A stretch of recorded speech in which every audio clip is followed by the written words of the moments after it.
আউযু বিল্লাহি মিনাশ শাইতানির রাজীম বিসমিল্লাহির রাহমানির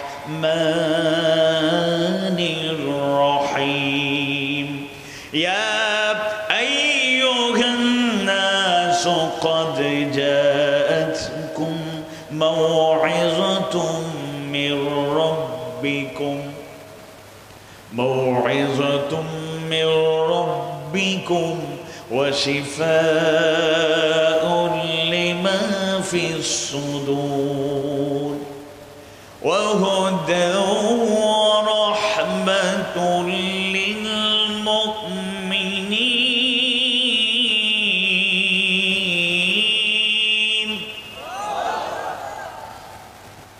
মানবতার হেদায়েতের কিতাব হুদাল লিন্নাস ওয়া বাইয়িনাতিন মিনাল হুদা ওয়াল ফুরকান। যেই কালামের ব্যাপারে, যেই কিতাবের ব্যাপারে আল্লাহ সুবহানাহু ওয়া তাআলা জানিয়ে দিলেন এই কিতাব হলো হুদাল লিন্নাস, মানবতার মানুষের জন্য এটা হেদায়াত। সেই মানবতার মুক্তির গ্যারান্টি একমাত্র মুক্তি নিশ্চিত করতে পারে যেই কিতাব, যেই বিধান, সেই কোরআনুল কারীমের 10ম সূরা সূরা ইউনূসের 57 নম্বর আয়াতে কারিমায় শুরুতে আল্লাহ তাআলা মানব জাতিকে, মানুষদেরকে সম্বোধন করেন, ইয়া আইয়ুহান নাস, হে মানুষ, হে মানব মণ্ডলী, ক্বাদ জাআতকুম মাউইযাতুম মির রাব্বিকুম, তোমাদের নিকট তোমাদের রবের পক্ষ থেকে এসেছে মাউইজা, ওয়াজ, উপদেশ, সুবহানাল্লাহ, ওয়া শিফাউন লিমা ফিস সুদূর, আর অন্তরে যা আছে, অন্তরে কি আছে মুফাসসিররা বর্ণনা করেন যত অসুস্থতা, রোগ বালাই আছে, যত উইকনেস, যত দুর্বলতা, যত সমস্যা, যত প্রবলেম আছে, এই সবগুলো দূর করার জন্য কোরআন হলো শিফা, এটা মহৌষধ, বেস্ট মেডিসিন। আল্লাহু আকবার। ওয়া হুদা ওয়া রাহমাতুন লিল মুমিনিন, আর খাস ভাবে এই কোরআন মুমিনদের জন্য হুদা, হেদায়েত, পথ নির্দেশনা, গাইডলাইন, ওয়া রাহমা, এবং রহমত, দয়া, করুণা।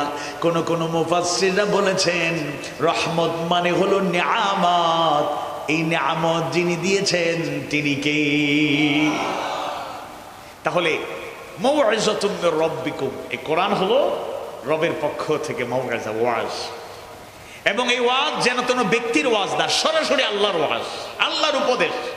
কালকে সে ব্যাপারে বিস্তারিত বলেছি, যারা শুনেছেন হয়তো উপকৃত হয়েছেন, এবং তার একটা রিফ্লেকশন আমি আজকে দিনের বেলা পেয়েছি। আমি নাম মেনশন করে আমি প্রকাশ করতে চাই না, কিন্তু একটা রিফ্লেকশন পেয়েছি। একজন মুরব্বী, শ্রদ্ধেয় ব্যক্তি, বয়োবৃদ্ধ মানুষ, সকালবেলা থেকে আমাকে খোঁজার চেষ্টা করেছেন, কিন্তু আসলে সফরে ঘোরাঘুরি করছিলাম, পান নাই। মাঝখানে তখন পেয়েছেন, তার চোখের অশ্রু আমি দেখেছি, আবেগ প্রকাশ করতে দেখেছি। এবং এই ওয়াজটা আল্লাহর ওয়াজ, আমার ওয়াজ না, আল্লাহর ওয়াজ তার হৃদয়ের মধ্যে যে প্রশান্তি জাগিয়েছে, পরিবর্তনের ছোঁয়া স্পর্শ করেছে তার হৃদয়কে, এটা আমাকে উজ্জীবিত করেছে। আল্লাহ তুমি কবুল করো। একজন প্রকাশ করেছেন, কিন্তু আমাদের দৃঢ় বিশ্বাস একজনই শুধু উপকৃত হন নাই, যারা ছিলেন সবাই উপকৃত হবেন। আমার কথা যদি আমি বলি তাহলে এটা ভুল হতে পারে, ত্রুটি থাকতে পারে, কিন্তু আল্লাহর এই কথার মধ্যে, আল্লাহর ওয়াজের মধ্যে কোনো ভুল আছে? বিসমিল্লাহির রহমানির রহিম, আলিফ লাম মিম, যালিকাল কিতাবু লা রাইবা ফীহি হুদাল লিল মুত্তাকিন। যালিকাল কিতাব, এটা হলো এমন একটা কিতাব, লা রাইবা ফী, ভুল ত্রুটি থাকা দূরের কথা, সন্দেহ করার মতো কিছু নাই। আল্লাহু আকবার। সন্দেহ করে তারা কপাল পোড়া, যারা সন্দেহ করে তারা কোরআনের ধারে কাছে আসে না, যারা, কিংবা মুসলমানও কেউ কেউ সন্দেহ করতে পারে, তারাই করে যারা কোরআনের ভিতরে ঢুকতে পারে নাই, কোরআনটাকে বুঝতে পারে নাই। কোরআনের অন্য জায়গায় আল্লাহ তাআলা বলেছেন হাক্কা তিলাওয়াতি, কোরআনটাকে তেলাওয়াত করলে হক আদায় করে তেলাওয়াত করো। হক আদায় করে তেলাওয়াত মানে শুধু পাঠ করা না, অধ্যয়ন করা, এর অর্থ জানা, ব্যাখ্যা জানা, তাফসীর বোঝা।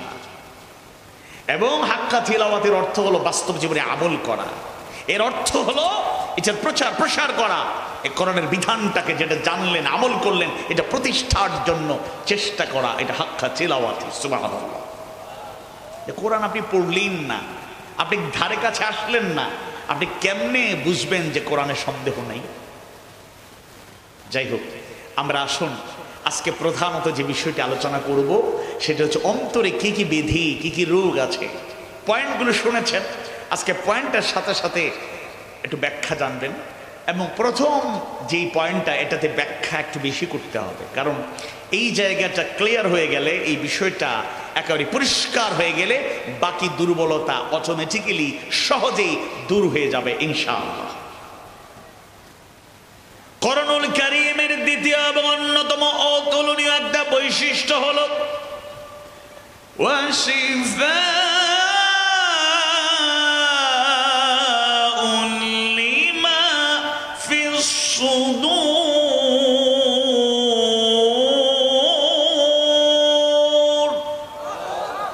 তোমাদের অন্তরে যা থাকে তার জন্য এটা শিফা, রোগ বালাই, অসুস্থতা, উইকনেস, দুর্বলতা যা আছে এটার জন্য শিফা। তাফসীর ইবনে কাসীর, তাফসীর ফাথুল কাদির, তাফসীর কুরতুবী সহ জগৎ বিখ্যাত অনেক তাফসীরের অনেক বক্তব্যকে কোট করে মুফাসসিরদের বর্ণনার আলোকে আমি আপনাদের সামনে 13টি পয়েন্ট, 13টি দুর্বলতা প্রকাশ করতে চাই। আর আল্লাহর কাছে দোয়া করি, আল্লাহ আমার মধ্যেও যে ত্রুটি আছে, আমাদের মধ্যে যা আছে, আমরা যেন আজকের আলোচনার থেকে সেই শিক্ষা গ্রহণ করে কোরআন হাদিস সুন্নাহর আলোকে মুফাসসিরদের বর্ণনাকে প্রাধান্য দিয়ে যে বক্তব্যগুলো, যে বয়ানগুলো, যে তাফসীরগুলো উপস্থাপিত হবে, আমাদের সবাইকে আমল করার তৌফিক আল্লাহ তাআলা দান করুন, আমিন। 1 নম্বর দুর্বলতা, অসুস্থতা, রোগ বালাই হলো অজ্ঞতা, ইগনোরেন্স, না জানা, মূর্খতা। সূরা জুমারের 9 নম্বর আয়াতে কারিমায় আল্লাহ সুবহানাহু ওয়া তাআলা জানিয়ে দেন, قل هل يستوي الذين يعلمون والذين لا يعلمون।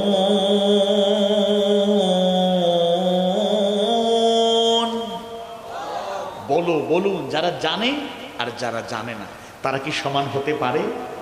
কে প্রশ্ন করছেন? কে? আল্লাহ। আল্লাহ বলছেন বলুন যারা জানে আর যারা জানে না তারা সমান হতে পারে না। এই জন্য জানতে হবে, শিখতে হবে। আজকের বর্তমান যুগ হলো জ্ঞান বিজ্ঞানের যুগ, সায়েন্স টেকনোলজির যুগ, ইনফরমেশন টেকনোলজির যুগ, ইন্টারনেটের যুগ। আজকে সোশ্যাল মিডিয়ার বিপ্লবের যুগ, ফেসবুক, ইউটিউব, গুগল। নেগেটিভ দিক তো আছেই, কিন্তু পজিটিভ দিক থেকেও কত ফাস্ট হয়ে গিয়েছে আপনি কল্পনা করতে পারবেন না। আজকের এই যুগে টিকে থাকতে হলে মেধার রাজ্যে শ্রেষ্ঠত্ব অর্জন ছাড়া, জ্ঞানের রাজ্যে বিচরণ করা ছাড়া কোনো উপায় নেই। সিরিয়াস আলোচনা অনেক শুনেছেন, শুনবেন, আজকেও শুনবেন, কিন্তু মজার একটা গল্প আপনাদেরকে শুনে। গল্প শুনবেন আপনারা? আচ্ছা, এটা মুরব্বীদের সময়ের গল্প, আমাদের যুগের না, এটা পাকিস্তান আমলের গল্প। পাকিস্তান আমলে বরিশালে তো ট্রেন এখন আসে নাই না, নদী পথে আমাদের মেঘনার পারে আমরা বসবাস করছি। আল্লাহ তৌফিক দিলে ডেভেলপমেন্ট হবে ইনশাআল্লাহ। যেহেতু পদ্মা সেতুর উপর দিয়ে একটা পদ্মা সেতু হয়েছে, এটার কারণে মোরলেস 3 কোটি মানুষ একটা কমিউনিকেশন পেয়েছে। আল্লাহ চাইলে আপনারা যদি যথাযথ নেতৃত্ব বাছাই করতে পারেন, তাহলে আল্লাহ তাআলা কবুল করলে আগামীতে বরিশালবাসীর অনেক দুঃখ ঘুচবে, কমিউনিকেশন যোগাযোগ ব্যবস্থা উন্নত হবে ইনশাআল্লাহ। তো পাকিস্তান আমলে রেল স্টেশনে বাংলাদেশের এক নাগরিক, তিনি ট্রেনে আসতে একটু দেরি করেছেন, মানে ডিউ টাইমে ট্রেন ছেড়েছে। যখন ছেড়েছে ঠিক ওই মুহূর্তে তিনি হাজির। তবে ট্রেনের বৈশিষ্ট্য হলো এটা স্টার্ট দিয়ে আমরা যেভাবে গাড়ি চালাই কিংবা অন্যান্য আরো অনেক যানবাহন আছে দ্রুত গতিতে চলে, সেরকম না। অনেকেই বাইকার্স আছেন যারা মোটর বাইক, স্পোর্টস বাইক, বিভিন্ন বাইকে উঠলে পিক আপকে এত বাড়ানো, মানে মুহূর্তেই যেন উড়ে যাবে এরকম অবস্থা। তো ট্রেনের বৈশিষ্ট্য সেটা নয়, সেটা হচ্ছে থামার সময় আস্তে আস্তে থামে, স্টার্ট হলেও আস্তে আস্তে হেঁটে হেঁটে উঠা যায় বা একটু স্পিডে হাঁটলে উঠা যায়। তো ট্রেনটা ছেড়ে দিয়েছে, ডিউ টাইমে তিনি এসেছেন, ট্রেনটা ছেড়ে দিয়েছে। দুই হাতে দুইটা বড় ব্যাগ, তিনি উঠতে কষ্ট হচ্ছে, দুইটা ব্যাগ নিয়ে ট্রেনে উঠতে কষ্ট হচ্ছে। এবার পাকিস্তানি এক নাগরিক দেখে মুচকে হাসলো আর বলল, আরে বাংলাদেশি ভাই আমার, বাঙালি শক্তি এত কম, উঠতে পারে না। টান দিয়ে ব্যাগ সহ লোকটাকে তুলে নিল। এবার সে সিটে বসার পরে পাকিস্তানি লোকটা বলল, বাঙালি ভাই শোনো, কষ্ট নিও না, আসলে তোমরা তো বাঙালি, ভাত খাও, তোমাদের শক্তি কম। তোমরা ভাত খাও, তোমাদের শক্তি কম, আমরা রুটি খাই, আমাদের এনার্জি বেশি, শক্তি বেশি। তো বাংলাদেশের নাগরিক, সে সহযোগিতা করার কারণে কৃতজ্ঞ, কিন্তু সবার সামনে, লোকদের সামনে যখন এই লজ্জাটা দিল, তাও একেবারে জাত তুলে লজ্জাটা দিছে। হ্যাঁ, ওনারা একটা অংশ, আমরা একটা অংশ, একটু পার্সোনালিটিতে লাগছে, লজ্জা লাগছে, কষ্ট পাইছে। সে মনে মনে বলল, যদি চান্স পাই জবাবটা ঠিক মতোই পাবা। কিছুক্ষণ পর ওই পাশাপাশি বসা ট্রেনের চেইন থাকে, আপনারা দেখেছেন, এই ট্রেনের চেইনে টান দিলেই সিগন্যাল হিসেবে যায়, ট্রেনটা থেমে যায়। তো বাংলাদেশের সেই নাগরিকটা একটু বুদ্ধি খাটিয়ে এবার চেনে ধরে টানার চেষ্টা করছে। আসলে এত কঠিন কিছু না, কিন্তু অভিনয় করছে, অ্যাক্টিং করছে এমন যে তার শক্তিতে কোলায় না। ওই পাকিস্তানি আবার দাঁড়াইছে, এই বাঙালি ভাই দাঁড়াও দাঁড়াও দাঁড়াও, তুমি পারবা না, ভাত খাও, শক্তি কম। আমরা পাকিস্তানি, আমরা রুটি খাই, কত ভালো ভালো খাবার খাই, শক্তি আমাদের বেশি, দাও আমি টান দিই। এক টান দিছে, চেইন চলে আসলো, ট্রেন থেমে গেল। ট্রেন মাস্টার এসে জিজ্ঞেস করলো, এখানে চেইন টানছেন কে? না না, বাঙালি পারে না, আমি আমি আমি যে কেন টানছেন? তা তো জানি না। লেখা দেখেন কি, অযথা ট্রেনের চেইন টানলে 200 টাকা জরিমানা, 200 টাকা বের কর। এবার সে মুখ কালো হয়ে গেছে, টাকা তো দিতে বাধ্য, সেই তো টানছে, সেই সাক্ষী, আর কেউ বলা লাগে না। 200 টাকা বের করে দিয়ে চুপচাপ বসে আছে, মন খারাপ। বাঙালি নাগরিক মুচকে হাসি দেয়া করে, পাকিস্তানি ভাই আমার, রুটি খাও, শক্তি বেশি, আমরা ভাত খাই, বুদ্ধি বেশি। কথা মনে থাকবে? আজকে বুদ্ধির জমানা। এক সময় কুস্তি খেলা চলতো, এটাই ছিল একটা মানে শক্তি দিয়ে শরীরের কসরত, মারামারি লাগলে এটা করতে। এখন আর কাছে আসা লাগে না। পৃথিবী এত উন্নত হয়েছে, একটা দেশে বসে এত উন্নত পারমাণবিক বোমা, এত অস্ত্র, এত উন্নত প্রযুক্তির ব্যবহার করা হয়, একটা দেশে থেকে আরেকটা দেশকে উড়িয়ে দিতে পারে, এরকম শক্তি আবিষ্কার হয়েছে। আমরা আমাদের মেধাকে, বুদ্ধিকে নেগেটিভলি কাজে লাগাবো এই কথা বলছি না, কিন্তু এটা বোঝাতে চাই আজকে শুধু পেশি শক্তির যুগ শেষ, এখন ইন্টেলেকচুয়ালিটির যুগ চলে এসেছে। আমরা বুদ্ধি দিয়ে, জ্ঞান দিয়ে বিশ্বকে জয় করব ইনশাআল্লাহ। তবে আশঙ্কার কথা হলো, আমাদের স্যার যারা আছেন, রেদন ভাই সহ শিক্ষাবিদ, জেনারেল শিক্ষিত, মাদ্রাসায় পড়েন নাই, তারা আবার অন্যভাবে নিয়েন না। আসল কথা হলো যে শিক্ষা আমাদেরকে দেওয়া হচ্ছে, এই যে কোমলমতি বাচ্চাদেরকে শিক্ষা যা দেওয়া হয়, আগডুম বাগডুম মার্কা শিক্ষা দিয়া কি শিখানো হয়? সরে অতে অজগর, আতে আম, অজগরটি আসছে থেরে, আমটি আমি খাবো পেরে। কার গাছের আম খাবে এটা কিন্তু বলে না, কথা বুঝেন নাই? আচ্ছা, আমরা বড়ই বাগানে ঢুকলাম, আমাদের ইমাম ভাই তিনি কিন্তু বলে দিয়েছেন, ভাই আমি একটা খাইছি, 1 কেজি বড়ই, বা পরে আর 6 কেজি, প্রায় 5-6 কেজি কিনছেন দুইজন। যাই হোক, এখন বলতেছেন ভাই আমরা এই বড়ইটা খাচ্ছি, এটাকে আপনি যোগ করার সময় এই বড়ি 5-6টা বাদ দিন। এটা হলো স্বচ্ছতা, অ্যাকাউন্টেবিলিটি, আমানতদারিতা। কথা বোঝা যায়? এটা হলো এখন শিখাচ্ছেন আপনি, আমটি আমি খাবো পেরে। বাচ্চা তো যায় আর অন্যের গাছে ঢিল মারে, আম পরে খায়া যায়, কিন্তু এটা হালাল না হারাম এই পার্থক্য সে করতে পারছে না। 6-7 উঠতে না উঠতেই যারা ম্যাথমেটিক্সে পারদর্শী বা পড়েছেন, দেখবেন সুদের অঙ্ক শেখানো হয়, বা কিভাবে অবৈধভাবে লাভ করা যায়, দুধের সাথে কিভাবে পানি মিশালে বেশি লাভ করা যায়। আপনি দুধের সাথে পানি মিশানো শিক্ষা দিয়ে বলছেন, খবরদার, দুর্নীতিবাজ হওয়া যাবে না, দুর্নীতি করা যাবে না। এটা হাস্যকর কথা, এটা হাস্যকর কথা। আপনি আপনার শিক্ষা ব্যবস্থায় শিখাচ্ছেন কিভাবে দুধের সাথে পানি মিশাবে, কিভাবে অবৈধ কাজ করবে, এটা শিক্ষা দিয়ে, আর আপনি বলছেন খবরদার দুর্নীতিবাজ হওয়া যাবে না। দুঃখজনক হলেও সত্য, বাংলাদেশে 53-54 বছরে যারা দুর্নীতি করে দেশটাকে পেছনে ঠেলে দিল, গ্রামের কৃষক, জেলে, মেহনতি মানুষ, শ্রমিক, ঠেলাওয়ালা, রিক্সাওয়ালা, ভ্যানওয়ালাদের কারণে দেশ দুর্নীতি হয় নাই, দুর্নীতিগ্রস্ত হয় নাই। শিক্ষা দীক্ষায় যারা উচ্চ শিখরে, তাদের কলমের খোঁচা দুর্নীতির কারণে আমাদের দেশ দুর্নীতির কালো অধ্যায় রচনা করেছে।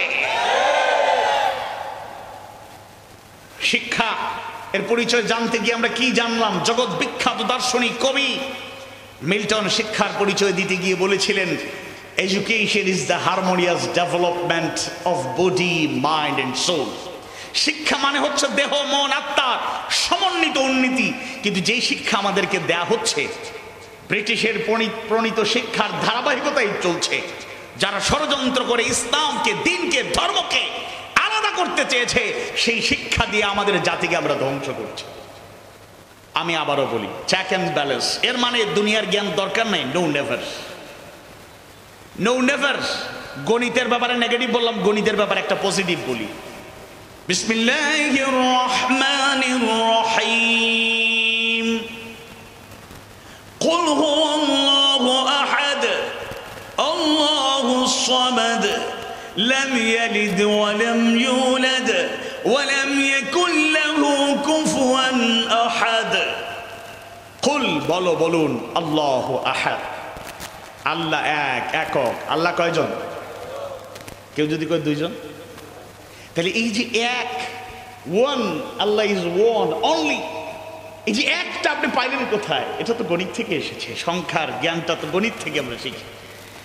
আসলে যেই শিক্ষা আমাদের নাস্তিক বানায়, যেই শিক্ষা আমাদের চরিত্রহীনতার সাগরে হাবুডুবু খাইতে শেখায়, আমাদের অন্ধকারের দিকে ঠেলে দেয়, ওই শিক্ষা আমরা সাপোর্ট করি না। জাগতিক যত শিক্ষা আছে সব কিছুই আমাদের গ্রহণ করতে হবে, বলেন ইনশাআল্লাহ। ইংরেজি পড়া হারাম একসময় বলা হইতো, এখন তারাও ইংরেজিকে আরো পারদর্শী, ভালো পারদর্শী। একটা ভাষার কোনো দোষ হইতে পারে না। ভাষার খালেক একজন, তিনি কে? কথা বলে না, তিনি কে? আমরা বাংলাদেশে জন্ম নিয়েছি, বাংলায় কথা বলি, আবার বাংলাদেশের সবাইকে সেম ভাষায় কথা বলে। আমার সিলেটি আর বরিশালী ভাষাও একটা ভাষা, কি তা হয় না? এক একটা আঞ্চলিকতা আছে, এটা ভাষার একটা অংশ। যাই হোক, তাহলে আমরা যেটা বলতে চাই, দুনিয়ার জ্ঞান অর্জন করো, দিন জ্ঞান অর্জনের অংশ, এটাকে আলাদা করতে আমরা চাই না। কিন্তু কিন্তু যে শিক্ষা আমাদের অনৈতিকতা শিখায়, যে শিক্ষা আমাদের চরিত্রহীনতার দিকে ধাবিত করে, নাস্তিক বানাতে চায়, ওই শিক্ষা কখনোই কোনো মুসলমান সচেতন ধর্মীয় ব্যক্তি গ্রহণ করতে পারে? গ্রহণ করতে পারে? ইমানদার ভাইয়েরা, আল্লাহ সুবহানাহু ওয়া তাআলা তার প্রিয় হাবিব বিশ্বনবী মুহাম্মদুর রাসূলুল্লাহ সাল্লাল্লাহু আলাইহি ওয়াসাল্লামকে নবুয়তি দায়িত্ব প্রদান করলেন। আল্লাহ রাসূলের বয়স যখন 40 বছর পরিপূর্ণ হয়ে গেল, হেরা গুহায় ধ্যানমগ্ন থাকা অবস্থায় জিবরাইল আলাইহিস সালাম অবতীর্ণ হয়ে গেলেন। হেরা গুহায় ধ্যানমগ্ন অবস্থায় আল্লাহ রাসূলের কাছে কোরআনের আয়াতগুলো নাজিল শুরু হয়ে গেল। প্রথম যে 5টি আয়াত কারিমা আল্লাহ তাআলা নাজিল করলেন, সূরা আলাকের প্রথম 5টি আয়াত কারিমা, বিসমিল্লাহির রহমানির রহিম, ইকরা বিসমি রাব্বিকাল্লাযী খলাক, খলাকাল ইনসানা মিন আলাক, ইকরা ওয়া রাব্বুকাল আকরাম আল্লাযী আল্লামা বিল কলম, আল্লামাল ইনসানা মা লাম ইয়ালাম। আল্লাহু আকবার। প্রথম শব্দটাই ব্যবহার করেছেন ইকরা। ইকরা, পড়ো, পড়ুন। বিইসমি রাব্বিকাল্লাযী খালাক, ওই প্রভুর নামে পড়ুন যিনি আপনাকে সৃষ্টি করেছেন। Read by the name of Allah who created you. এজন্য মনে রাখতে হবে আসল পড়া হলো আল্লাহর নামে পড়া, আসল পড়া হলো আল্লাহর নামে পড়া, আসল পড়া হলো কোরআনের পড়া, আসল পড়া হলো হাদিস সুন্নাহর পড়া, আসল পড়া হলো ধর্মীয় পড়া। অন্যান্য ধর্মের যারা আছেন তারাও যদি তাদের ধর্মটা ঠিকঠাক মতো পালন করেন, পৃথিবীর কোন ধর্মই মানুষকে অনৈতিকতার দিকে ঠেলে দেয় না। আমরা যদ্দূর জেনেছি কিছু কিছু মিসিং হতে পারে, কিন্তু ধর্ম মূলত মানুষকে নৈতিকতা সম্পন্ন মানবিক মানুষ বানাতে চায়, আদর্শিক মানুষ বানাতে চায়। ধর্মভীরু হওয়ার মাধ্যমে মানুষের নৈতিক বোধ মানুষের মধ্যে জাগ্রত করতে চায়। এজন্য আমরা যারা মুসলমান, আমরা জাগতিক জ্ঞানও দরকার আছে, এটাকে অবজ্ঞা করার সুযোগ নাই। কিন্তু আমাদের প্রধানতম যেই জ্ঞান সেটা হলো কোরআনের জ্ঞান, প্রধানতম যেই জ্ঞান হাদিস সুন্নাহর জ্ঞান। আমাদের মানবিক দুর্বলতা, অন্তরের দুর্বলতা, উইকনেস, অসুস্থতা এক নাম্বার। যেই পয়েন্ট আমরা আলোচনা করছি সেটা হলো অজ্ঞতা, মূর্খতা, না জানা, ইগনোরেন্স। আমি আপনাদের সামনে 5টা বিষয় তুলে ধরতে চাই। এক নাম্বার হলো, কেউ যদি অমুসলিম থাকে, সে যদি শাহাদা পাঠ করে জেনে বুঝে স্বেচ্ছায় যদি কালেমার ঘোষণা দেয়, লা ইলাহা ইল্লাল্লাহু মুহাম্মাদুর রাসূলুল্লাহ সাল্লাল্লাহু আলাইহি ওয়াসাল্লাম, কেউ যদি সজ্ঞানে স্বেচ্ছায় কালেমাকে গ্রহণ করে নেয়, এর পূর্বে তার পরিচয় ছিল মুসলিম, কিন্তু কালেমাকে শাহাদা পাঠ করার মাধ্যমে, ঘোষণা করার মাধ্যমে সে আবার আল্লাহর গোলামিটাকে গ্রহণ করে নিল, আল্লাহ রাসূলকে রাসূল হিসেবে মেনে নিল, এবার সেই ইমানদারদের কাতারে শামিল হয়ে গেল। আমরা যারা আবার জন্মগতভাবে আমরা ইমানদার, বাই বর্ন আমরা মুসলিম, একটা বিষয় বোঝার চেষ্টা করবেন। ইতালিতে যদি কারো জন্ম হয়, কোন সন্তানের জন্ম হয়, বাই বর্ন তার অধিকার হলো, রাইটস হলো, সে ইতালির নাগরিকত্ব পেয়ে যাবে। কারো জন্ম যদি ইউকেতে, যদি ইংল্যান্ডে হয়ে যায়, লন্ডন সিটিতে কারো জন্ম হয়ে যায়, বাই বর্ন তার রাইটস, তার অধিকার হলো সে ওই দেশের নাগরিক, ওই সিটির নাগরিক, সে নাগরিকত্ব পেয়ে যাবে। আমরা বাংলাদেশে জন্ম নিয়েছি, কোনো কাগজপত্র যদি নাও থাকে, এই দেশে জন্ম নেওয়া যদি সঠিক হয়ে যায়, আমাদের জন্মগত অধিকার আছে না নাই? আওয়াজ বাড়িয়ে বলুন, আছে না নাই? তাহলে যেই দেশে আপনি জন্ম নেবেন, সেই দেশে জন্মগত বাই বার্থ আপনার নাগরিকত্ব পাওয়া আপনার রাইটস, অধিকার। আপনাদের কষ্ট হচ্ছে, পিছনে ধীরে ধীরে মানুষের সংখ্যা বাড়ছে, জায়গা পাচ্ছেন না। আপনারা কষ্ট করে, সাউন্ড না করে, আমরা অল্প অল্প করে সামনে অগ্রসর হতে পারি। তাহলে যেই দেশে আমার সন্তানের জন্ম হবে, কিংবা আমার যদি জন্ম হয়, জন্মগতভাবে আমি ওই দেশের নাগরিক হওয়ার অধিকার রাখি। কিন্তু আমরা যারা বাবা মুসলমান, আমিও মুসলমান, দাদা মুসলমান ছিলেন, আমিও মুসলমান, জন্মগত যারা ইসলামের অনুসারী, আমরা মুসলমান দাবি করি। খেয়াল করে শুনুন, জন্মের কারণে জন্মগত নাগরিক অধিকার পাওয়া যায়, কিন্তু বাবার ঘরে, মুসলমানের ঘরে জন্ম নিলে আসলে প্রকৃত মুসলমান হওয়া যায় না। আপনার বাবা মুসলমান, আপনি মুসলমান দাবি করছেন, হ্যাঁ আপনি মুসলমানের সন্তান, আপনি দাবি করতে পারেন, কিন্তু আপনাকে মুসলমান হতে হলে ইসলামের আদর্শকে আঁকড়ে ধরতে হবে। আপনি মুমিন মুমিনা দাবি করলে ইমানের দাবি আপনাকে পূরণ করতেই হবে, নতুবা মুখে বলা যাবে, প্রকৃত অর্থে প্রকৃত মুমিন মুমিনা হওয়া যাবে না। ইমানদার ভাইরা, মুমিন মুমিনা ভাই বোনেরা, একটা আয়াত খেয়াল করে শুনুন। আল্লাহ তাআলা ইমানদারদের সম্বোধন করে ঈমান আনার জন্য আহ্বান জানিয়েছেন। রব্বুল আলামিন জানায় দেন, ইয়া আইয়ুহাল্লাযীনা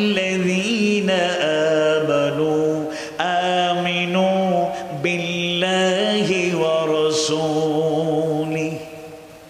ইমানদারগণ তোমরা যারা ঈমান এনেছো আমিনু বিল্লাহি ওয়া রাসূলি তোমরা আল্লাহ এবং রাসূলের প্রতি ঈমান আনো।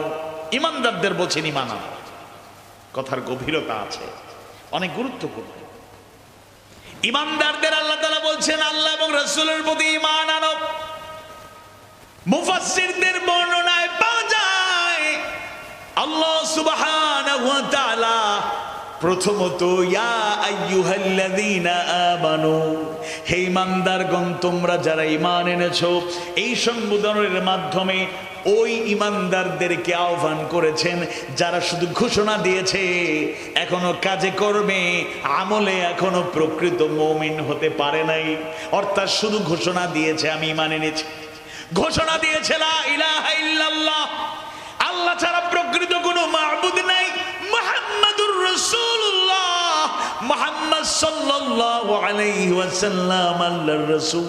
শুধু ঘোষণা যারা দিয়েছে তাদেরকে আল্লাহ তাআলা সম্বোধন করে এবার দ্বিতীয়ত জানায় দেন আমিনু বিল্লাহি ওয়া রাসূলি। এই বান্দারগণ সম্বোধন করার আল্লাহ বলছেন আমিনু বিল্লাহি ওয়া রাসূলি, তোমরা আল্লাহ এবং রাসূলের প্রতি ঈমান আনো। এর মানে শুধু ঘোষণা দিলেই চলবে না, কাজে কর্মে মুমিন হও। আল্লাহু আকবার।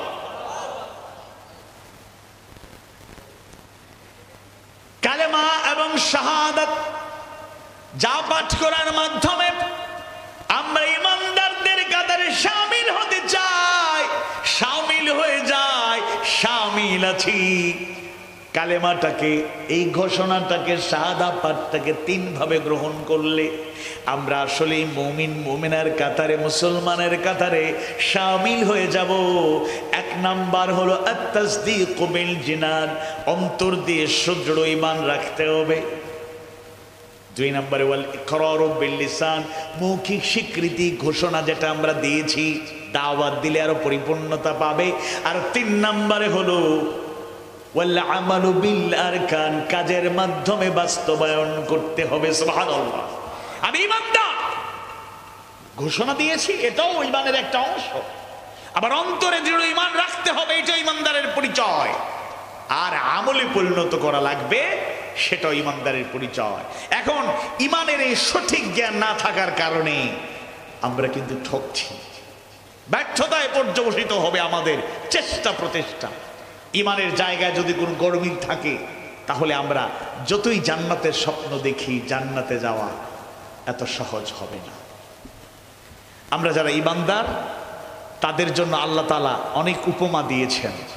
একটা উপমা আপনাদের জন্য আমরা পেশ করি, মা বোনেরাও শুনছেন।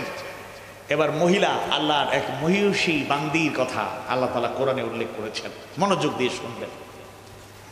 66 নম্বর সূরা, সূরা তাহরীমের 11 নম্বর আয়াত কারিমায় ঈমানদারদের জন্য আল্লাহ সুবহানাহু ওয়া তাআলা ফেরাউনের স্ত্রী হযরত আসিয়ার উপমাটা পেশ করেছেন। সুবহানাল্লাহ, ফেরাউন কেমন ক্ষমতাধর ব্যক্তি ছিল, কত বড় জালেম ছিল কারো অজানা নয়। যে শুধু জুলুম করত না, সে ঘোষণা দিয়েছিল আনা রব্বুকুমুল আ'লা, আমি হলাম তোমাদের বড় রব। নাউযু বিল্লাহ। সেই ফেরাউন তার শাসনামলে যারাই আল্লাহর গোলামি গ্রহণ করত তাদের উপর নির্মম নিষ্ঠুর নির্যাতন হয়েছে, দুনিয়ার থেকে বিদায় করা হয়েছে। জুলুম অব্যাহত রাখে ফেরাউন। যারাই তার আনুগত্য গ্রহণ না করে, তার আনুগত্য বাদ দিয়ে আল্লাহর গোলামিকে গ্রহণ করে নেয়, ফেরাউন তাদের উপর নির্যাতন চালায়, তাদেরকে দুনিয়ার থেকে বিদায় করে দিতে চায়। একটা পর্যায়ে ফেরাউনের কাছে খবর চলে আসলো, ফেরাউন এত দাম্ভিকতা তোমার, এত জুলুম চালাও, এদিকে খবর নাও তোমার ঘরের মধ্যেও আল্লাহর বান্দি তৈরি হয়ে গেছে। খবর পেয়ে গেল তার প্রিয়তম স্ত্রী হযরত আসিয়া ইসলাম গ্রহণ করেছেন, আল্লাহর গোলামি গ্রহণ করেছেন। সুবহানাল্লাহ। ফেরাউন ঘরে আসলো, আদর স্নেহ ভালোবাসা উজাড় করা কণ্ঠে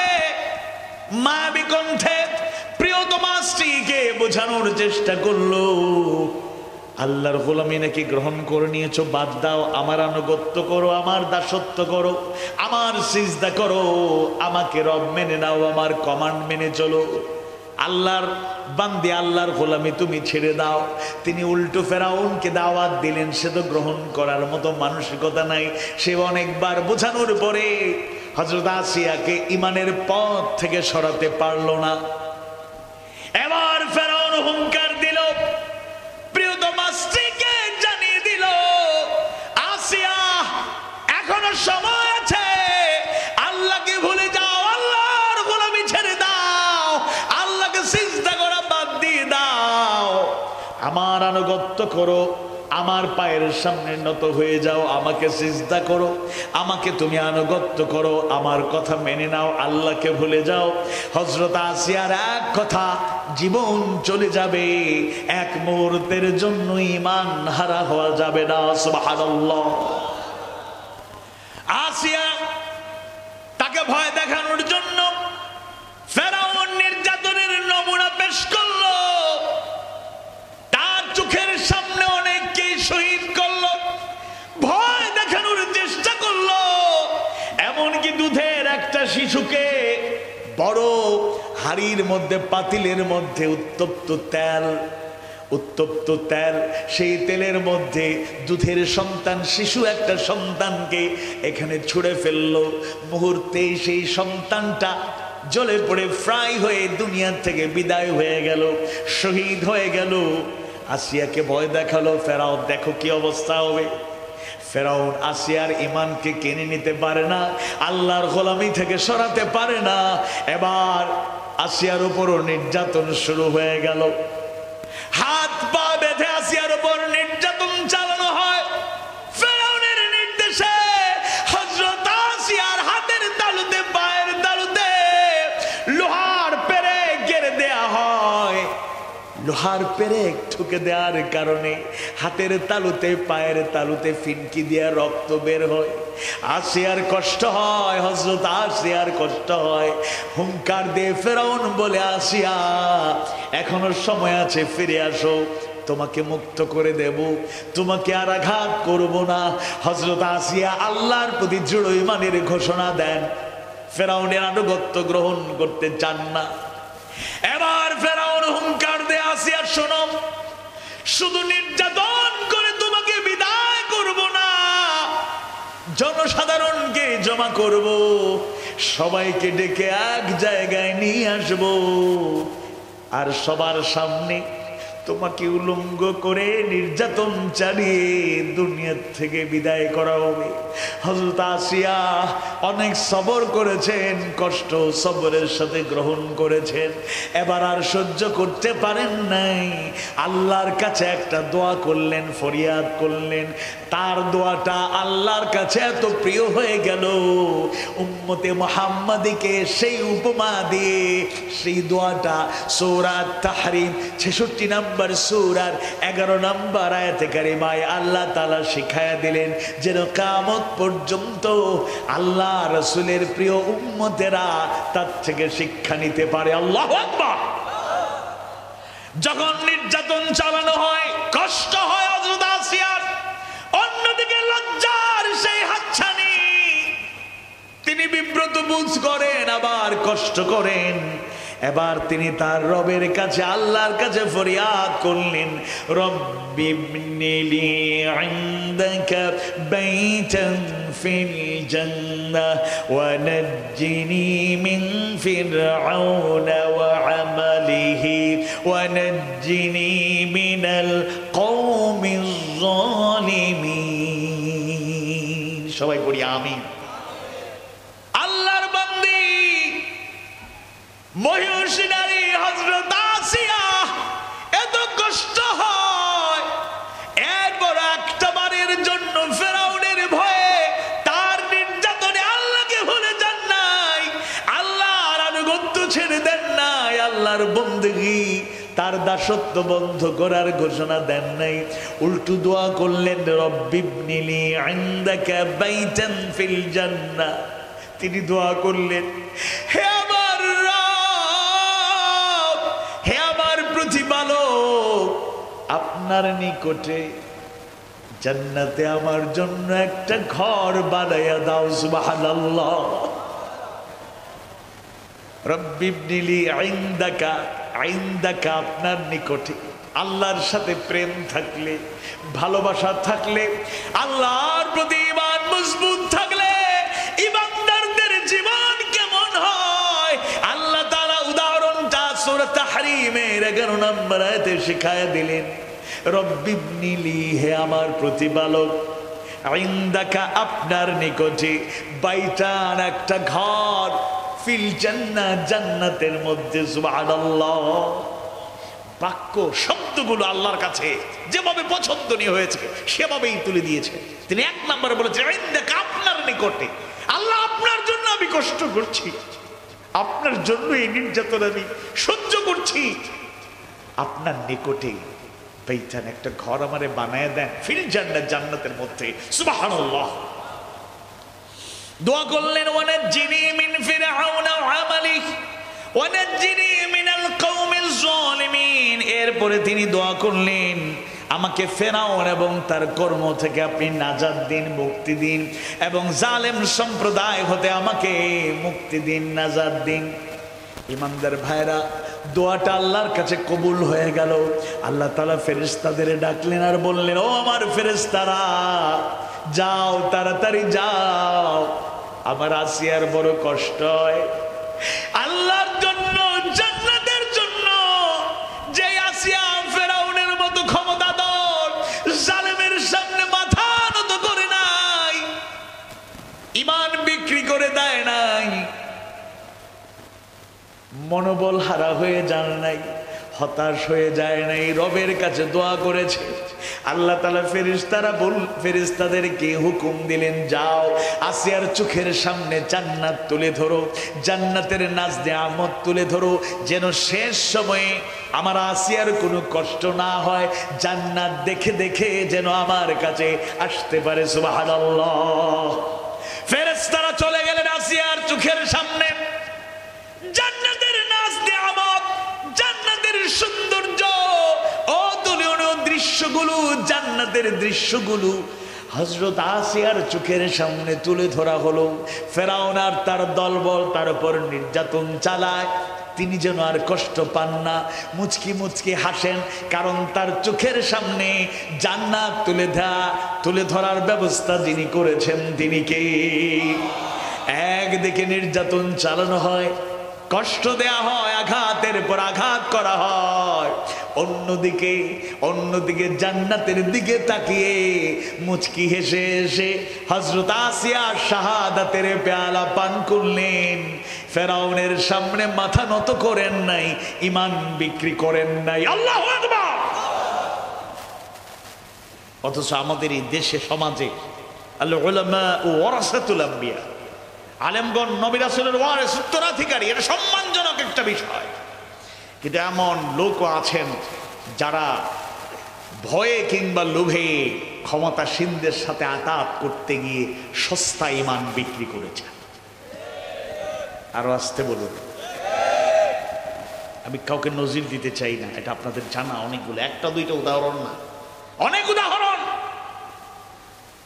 সস্তা ঈমান বিক্রি করে আদর্শচ্যুত হয়ে নবী রাসূলের উত্তরাধিকারীকে মানুষকে ফলো করে, ইত্তেবা করে, অনুসরণ করে, তাদের দেখলে তাদের ঈমানি চেতনা বেড়ে যায়। আর সেই আলেম নামধারী লোকেরা অনেকে জালেম হয়েছে, মুনাফিক হয়ে কাপুরুষের মতো ঈমান বিক্রি করেছে। এর অন্যদিকে বাস্তব চিত্র হলো, আবার যারা প্রকৃত ঈমানদার, আল্লাহর গোলামীকে যথাযথভাবে গ্রহণ করেছেন, এরকম গোলামদের নজির পাওয়া যায়।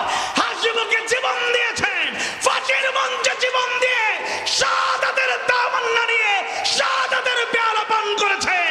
অনেকেই বছরের পর বছর, মাসের পর মাস কারাবরণ করেছেন, আয়না ঘরের নির্যাতন সবরের সাথে, ধৈর্যের সাথে মোকাবেলা করেছেন, নির্যাতন নিপীড়ন সহ্য করেছেন, হ্যান্ডকাপ পরানোর পরও, পায়ে ডান্ডা বেরি পরানোর পরও ঈমান বিক্রি করে দেয় নাই। এরকম ঈমানদাররা আল্লাহর বান্দা হতে পেরেছে। এটা একেবারেই রূঢ় বাস্তবতা তুলে ধরছে। আমরা ঈমানদার দাবি করি, মুখে বলি ঈমানদার, কিন্তু আমলে কি ইমানদার? একটু কষ্ট আসলে আমরা আর ধারে কাছেও থাকি না। এটা হওয়া যাবে না। এটা একটা দিক বললাম, আর অনেক ব্যাখ্যা, সেদিকে যাওয়া যাচ্ছে না। সম্মানিত ভাইরা, এজন্য এই ইমানের প্রকৃত ব্যাখ্যা যদি আমাদের কাছে জ্ঞান যদি না থাকে, আমি তো ঠকবো, মনে করব অনেক বড় ইমানদার হয়ে গিয়েছি, কিন্তু আখেরাতে গিয়ে ধরা পড়ব আমাদের অবস্থা খুবই নাজেহাল হবে। আল্লাহ তুমি আমাদেরকে সাহায্য করো বলে না আমিন। আওয়াজ বাড়িয়ে বলুন আমিন। তাহলে এক নম্বর যে বিষয়টা বললাম, অজ্ঞতা থেকে বাঁচতে হলে ইমানের ব্যাপারে পরিচ্ছন্ন পরিষ্কার ধারণা রাখতে হবে। ইমানের ব্যাপারে স্বচ্ছ ধারণা রাখতে হবে। আরো কিছু পয়েন্টে ইমানের বিষয় আর আসবে, সেদিকে আমরা যাবো ইনশাআল্লাহ। 2 নম্বরে যে বিষয়টা বলতে চাই, ইমানের পরে আল্লাহ সুবহানাহু ওয়া তাআলার আনুগত্যশীল যারা, তাদের জন্য অন্যতম প্রধান ইবাদত সালাতের ব্যাপারে আল্লাহ তাআলা 82 বার কোরআনুল কারীম এই কিতাবে নির্দেশনা দিয়েছেন। আকিমুস সালাহ আকামুস সালাহ ওয়া ইউকিমুনাস সালাহ ওয়া আকিমিস সালাতা লিযিকরি। বারবার বলেছেন নামাজ কায়েম কর। আচ্ছা, নামাজ আমরা কায়েম হয়তো করছি না, কিন্তু আদায়টাকে যথাযথভাবে করতে পারছি কিনা? কষ্ট নিবেন না, অনেক মুরব্বীরা আছেন, আল্লাহ রহম করুক, কবুল করুক, সাহায্য করুক আমাদেরকে। আমরা বছরের পর বছর নামাজ পড়ে যাচ্ছি, এমনও হতে পারে আমার নামাজ আল্লাহর কাছে কবুল হচ্ছে না। এমন ভাবে নামাজ পড়ে যাচ্ছি যেটা আল্লাহর কাছে গ্রহণযোগ্য হচ্ছে না। এখন এটা গ্যারেন্টি দিয়ে বলা যাবে না, আমিও বলতে পারছি না, আমিও সংশয়। আমার আল্লাহ তাআলার কাছে সাহায্য চাই, আল্লাহ আমাদেরকে প্রকৃত নামাজিদের কাতারে শামিল করো বলে না আমিন। ভুল আমারও আছে, আপনাদের এই কথাটা বলছি সংশোধন হওয়ার জন্য। দেখুন দেখুন যথাযথ জ্ঞান না থাকলে অনেক সমস্যা। ইন্নাস সালাতা কানাত আলাল মুমিনিনা কিতাবাম মাওকুতা। নির্দিষ্ট সময় আল্লাহ তাআলা সালাতকে ফরজ করেছেন। দৈনন্দিন প্রতিদিন কয় ওয়াক্ত নামাজ পড়া ফরজ? কয় ওয়াক্ত? 5 ওয়াক্ত। 5 ওয়াক্ত। আবার 3টা ওয়াক্ত, 3টা সময় আছে নামাজ পড়া হারাম। সূর্য ওঠার পরে কিছু নির্দিষ্ট সময়, সূর্য ঠিক মাথার উপরে থাকে দ্বীপ প্রহরের সময়, আবার সূর্য অস্ত যাওয়া মাগরিবের কিছুক্ষণ পূর্বে কিছু সময়। এই সময়টাতে ফরজ, নফল, ওয়াজিব, সুন্নত কোনো নামাজ পড়া যাবে না, এটা হারাম। আবার সূরা আল-আনকাবুতের 45 নম্বর আয়াতে কারিমা আল্লাহ তাআলা নিজে সালাতের ফজিলত বর্ণনা করছেন। সুবহানাল্লাহ। আর আস্তে বলুন সুবহানাল্লাহ। আমাদের মেজবাহ ভাই কিন্তু আপনাদের রেসপন্স অনেক নিয়েছেন, আমি কষ্ট দিচ্ছি না, তাই বেশি ক্লান্ত হয়ে গেছেন আমিই বলি, আপনারা শুনেন, কিন্তু মাঝে মধ্যে রেসপন্স করবেন, বলেন ইনশাআল্লাহ। সূরা আনকাবুতের 45 নম্বর আয়াতে কারিমায় আল্লাহ সুবহানাহু ওয়া তাআলা নিজেই সালাতের বড় এবং প্রধান একটা ফজিলত বর্ণনা করলেন। ইন্নাস সালাতা তানহা আনিল ফাহশাই ওয়াল মুনকার। নিশ্চয়ই সালাত নামাজিকে, মানুষকে অশ্লীলতা এবং মন্দ কাজ থেকে দূরে রাখে। সুবহানাল্লাহ।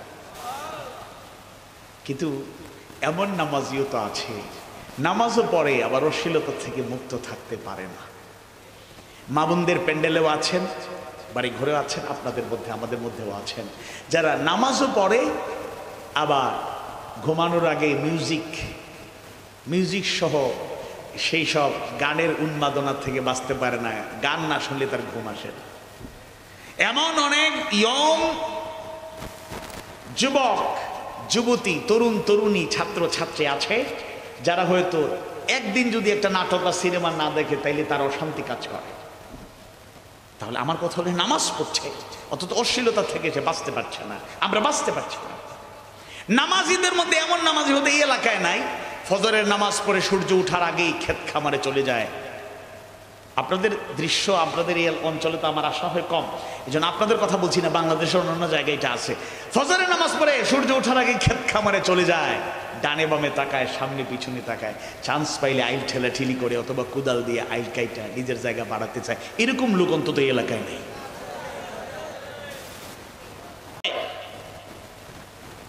আবার চান্স পাইলে ওজনে কম দেয়, এরকম লোক মনে হয় নাই?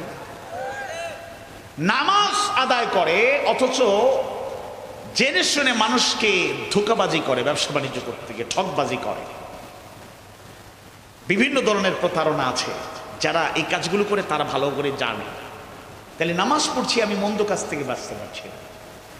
নামাজ পড়ে এবার অফিস আদালতে মনে করুন জোহরের টাইম হয়ে গেছে, হ্যাঁ অল্প সময় বাকি আছে, একজন বসে আছে, তাড়াতাড়ি করো তাড়াতাড়ি করো, কাজ তাড়াতাড়ি করো, নামাজ জামাত ধরতে হবে, জামাত ধরতে হবে।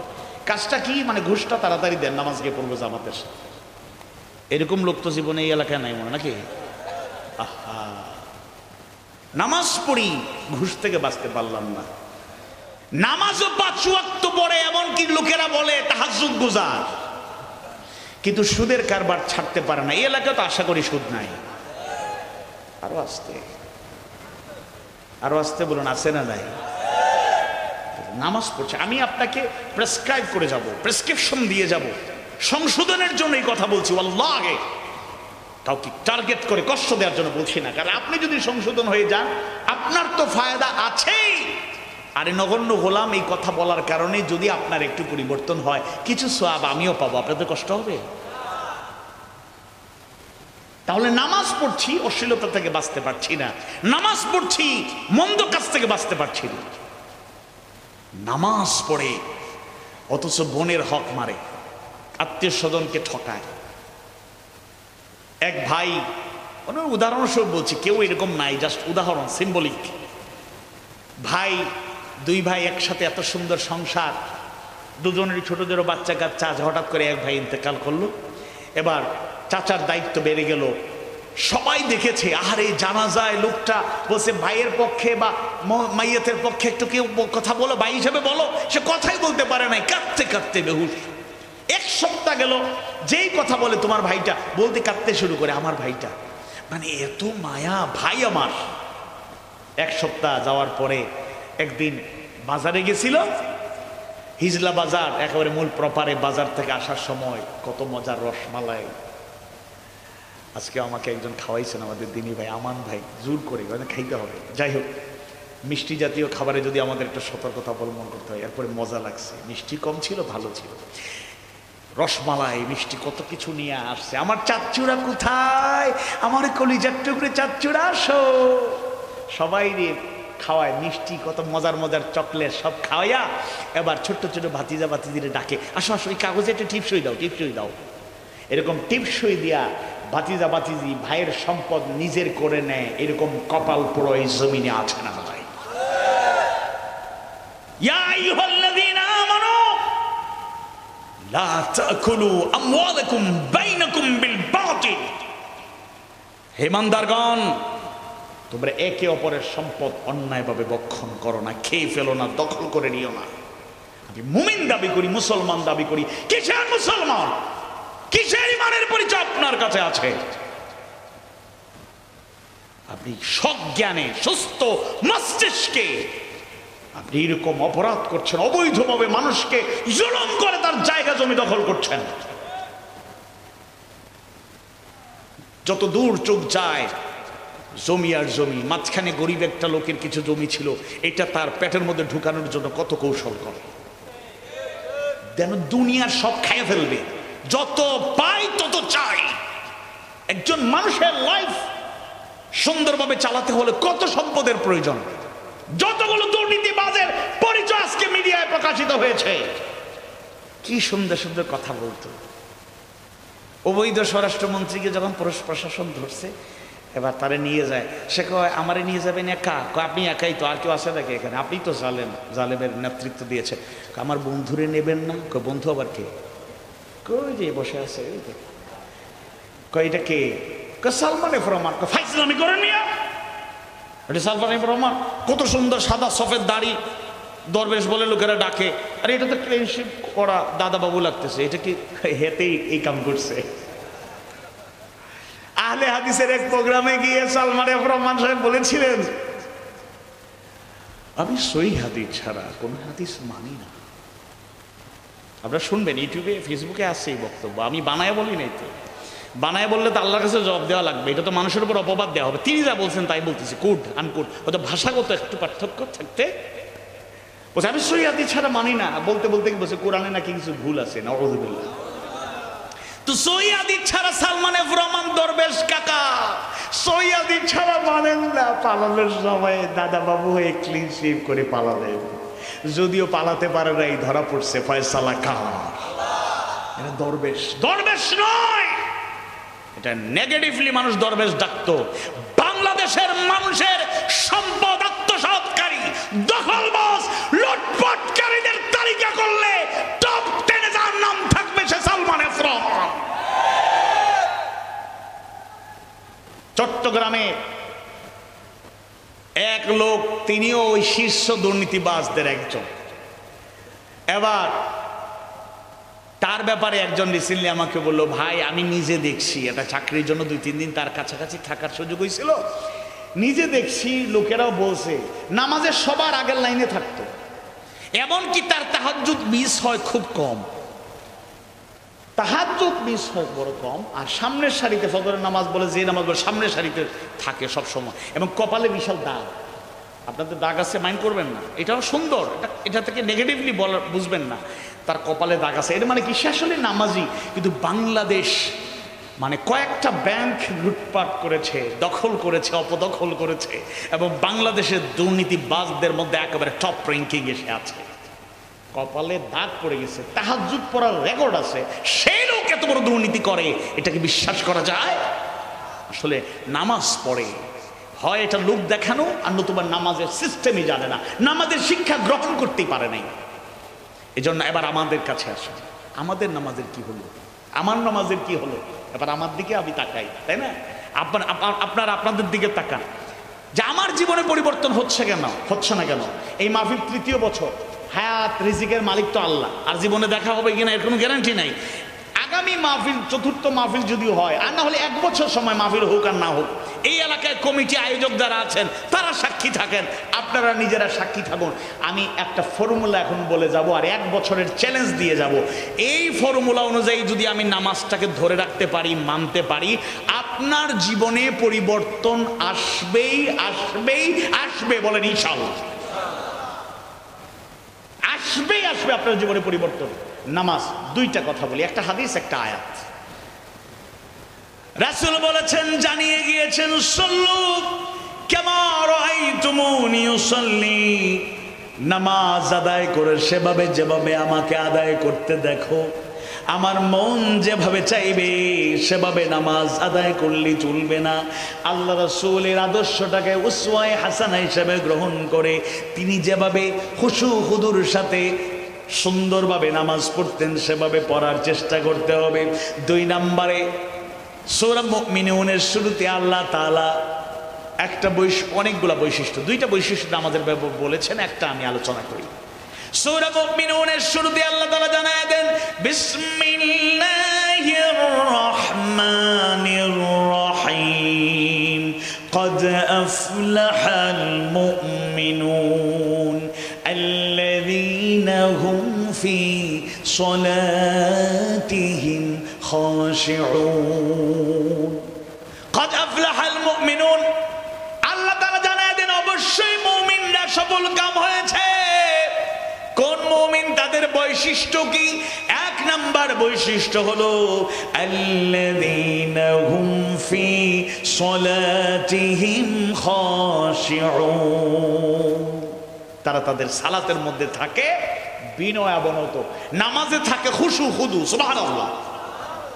আর আমাদের নামাজে খুশু খুদু আছে কিনা একটু প্র্যাকটিক্যাল আলোচনা করা দরকার। আলী বিন আবি তালিব রাদিয়াল্লাহু আনহু আতা রাহমাতুল্লাহি আলাইহি, প্রখ্যাত মুফাসসির মুজাহিদ রাহমাতুল্লাহি আলাইহি সহ কয়েকজন মুফাসসির উদাহরণ দিয়ে সুন্দর করে বুঝিয়ে দিয়েছেন। আমি সহজ করে আপনাদেরকে একটু বলি। মনে করুন আজকে মাগরিবের নামাজ পড়লাম এইদিকে বাজারে, সামনে গিয়ে বাজারে, তো এখানে উপরে ডিজিটাল যে ক্যালেন্ডারটা দেওয়া আছে, নামাজের টাইমটা দেওয়া আছে, ওইখানে লেখা মাগরিবের নামাজ 5টা 50 মিনিটে, আর নিচে আরেকটা আছে অ্যানালগ পুরাতন, ওইটাতে ঠিক আছে লেখা 5:55 মাগরিবের নামাজ 55-তে, 5:55 ঠিক আছে। উপরের যেটা ডিজিটাল ওইটা হয়তো চেঞ্জ করেন নাই, 5:50 আগের ক্যালেন্ডার এটা ছিল, এটা আছে।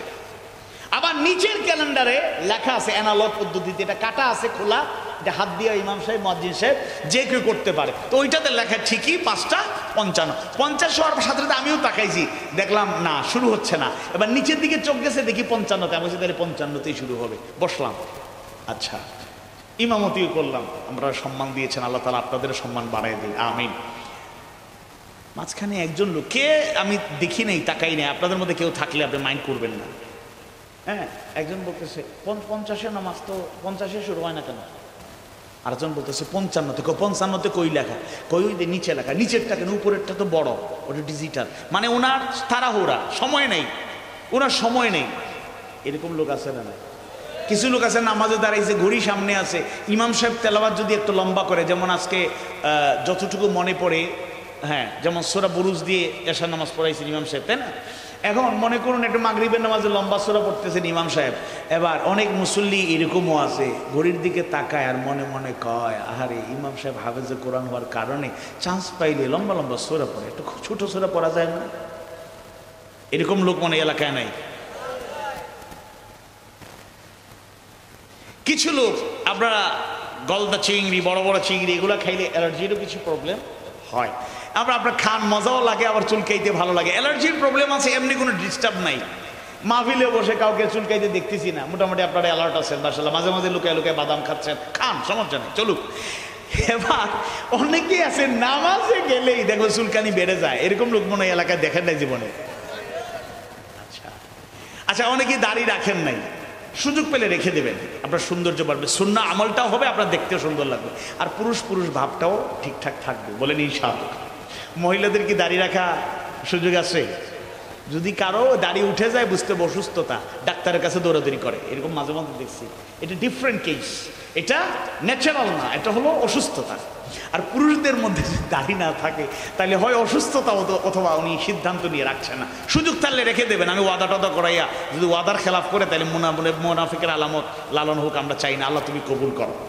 আচ্ছা, দাড়ি রাখছেন যারা, এবার আপনাদের ব্যাপারে কথা। রাখছেন তো ভালো কথা, মনে করেন আমার এক মুষ্টি দাড়ি মোটামুটি আছে আলহামদুলিল্লাহ, তো আপনারও দাঁড়িয়ে আছে, বা ছোট হোক বড় হোক, কিছু নামাজি আছে নামাজও পড়ে, দাড়ি নিয়ে খেলা করতে করতে নামাজ শেষ হয়ে যায়। এরকম লোক জীবনে দেখেন নাই? কথা বলে না, দেখেন নাই? তোমরা হয়তো দেখো না, তোমরা দেখবা বেশি, তোমরা পিছনে তাকাই, আমাদের মধ্যে এইদিকে তাকাও, এইদিকে করো, পিছনে রুকুতে সিজদায় গিয়ে নিচ দিকে দেখে কে নামাজ পড়ে, এই ছোট বাচ্চারা, এই এলাকার বাচ্চারা হয়তো এরকম না আর কি। যাই হোক, আচ্ছা, যেমন খুশু হুদুর খেলাম, আরেকটা কাজ বলি, আরেকটা আপনারা নিজেরাই সাক্ষী দিবেন। ঠান্ডার দিন মাঝে মাঝে গলায় কাশি টাশি থাকতে পারে, এটা ডিফারেন্ট ব্যাপার, আল্লাহ সাহায্য করুক, সমস্যা। কিন্তু দেখবেন শেষ বৈঠকে বসলেই ইমাম সাহেব আস্তে ধীরে পড়তে চাইলে বা একটু সবার যেন শেষ হয়, তিনি তো এটা চান, কারণ একটু তাড়াহুড়া করলে আবার ইমাম সাহেবকে বলবেন, ইমাম সাহেব শেষ বৈঠকে দুরুদি পড়তে পারলাম না, আপনি সালাম ফিরে নিলে, এত তাড়াহুড়া কি? বাড়িতে যাবেন নাকি? ভাবির সাথে দেখা করবেন নাকি? না কোথায় যাবেন? কোনো দাওয়াত আছে নাকি? এরকম বলে, এরকম কোনো মুসল্লি মনে জীবনে দেখেন নাই?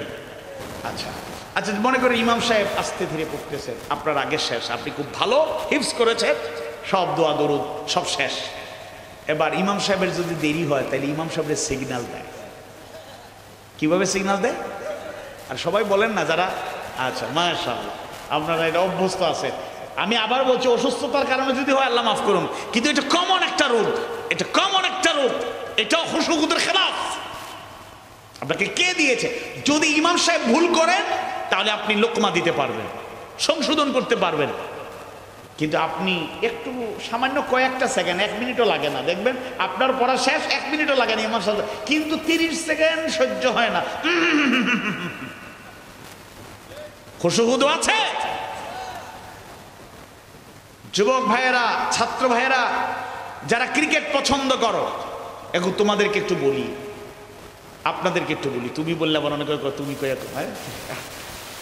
আচ্ছা যুবক আপনাদেরকে আমি বলি, তরুণরা আপনাদেরকে আমি বলি, আচ্ছা আপনারা যারা ক্রিকেট প্রেমী, ক্রিকেটের 3টা ফরম্যাট, হ্যাঁ 3টা ফরম্যাট আছে। একটা হলো T20, 20 ওভারে টানটান উত্তেজনাকর খেলা, মার মার কাট কাট, তাই না? আচ্ছা, আরেকটা আছে ওয়ান ডে, একদিন 50 ওভার 50 ওভার। আরেকটা আছে টেস্ট ম্যাচ 5 দিন, যদি 2 দল ঠিকঠাক মতো থাকে, 11 শেষ পর্যন্ত লড়াই করে যায়, তাহলে ড্র হয় কিন্তু খেলা শেষ হয় না, অথবা কেউ চাইলে আরো কম সময় খেলা শেষ হতে পারে। 5 দিন যদি একটা খেলা হয়, মোরলেস 8 ঘন্টা করে খেলা হলে 5 দিনে 40 ঘন্টা সময়। এরকম অনেক কিশোর যুবককে আমি নিজে দেখেছি, সাক্ষী, যারা ক্রিকেটের পোকা, বল টু বল, ওভার টু ওভার মিস করতে চায় না, খাওয়া ভুলে যায়। আম্মু ডাকের, আব্বা খাওয়ার ঠান্ডা হচ্ছে, আম্মা রাখো তো পরে খাবো, উত্তেজনা চলতেছে, এখন যদি আউট হয়ে যায়, অমুক ব্যাটসম্যান আউট হয়ে গেলে তো খেলা আমরা হেরে যাব।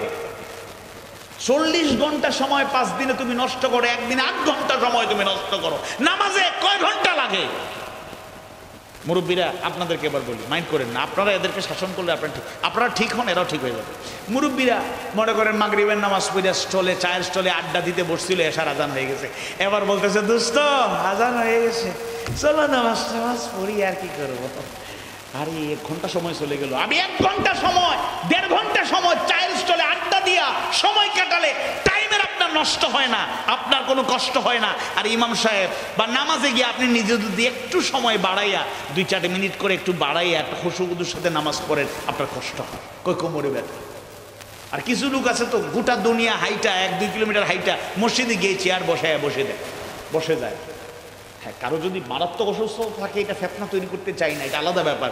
কিন্তু অনেকে আছে সব কাজ করতে পারে, শুধু না আমাদের সময় আমি অসুস্থ, মাযুর। তাহলে আমি এই চ্যালেঞ্জটা দিয়ে যাই, যদি রাসূলের সুন্নাহ মোতাবেক আমি এবং আমরা নামাজ আদায় করতে শুরু করি। আর সূরা মুমিনুনের 2 নম্বর আয়াতে কারিমার আলোকে আমি অনুরোধ করলাম, খুশু হুদুর সাথে ধীর স্থির ভাবে, মনোযোগ সহকারে, আন্তরিকভাবে আল্লাহর জিকির, আল্লাহর ভয়, তাকওয়া অবলম্বন করে যদি নামাজটা আমরা একটানা পড়তে শুরু করি, অশ্লীলতা বেহায়াপনার থেকে বাঁচবো, মন্দ কাজ থেকে বাঁচবো, মুমিন মুমিনার জীবন আদর্শ জীবনে পরিণত হবে। বলেন ইনশাআল্লাহ। 1 বছরের টাইম দিলাম, আর না হলে আমার দৃঢ় বিশ্বাস এই কথার অনুসরণ যা করে অল্প সংখ্যক লোক হলেও তারা উপকৃত হবেন। আল্লাহ তুমি কবুল করো। আওয়াজ বাড়িয়ে বলো না আমিন। 3 নম্বর আর একটা ইবাদত, বছরের পর বছর রোজা রেখে যায়। রোজা কেন রাখা আল্লাহ ফরজ করলেন, সেই শিক্ষা আমরা গ্রহণ করতে পারি না। সূরা আল বাকারা, সূরাতুল বাকারার 183 নম্বর আয়াতে কারিমায় আল্লাহ সুবহানাহু ওয়া তাআলা জানায়া দেন, ইয়া আইয়ুহাল্লাযীনা আমানু কুতিবা আলাইকুমুস সিয়ামু কামা কুতিবা আলাল্লাযীনা মিন ক্বাবলিকুম লাআল্লাকুম তাত্তাকুন।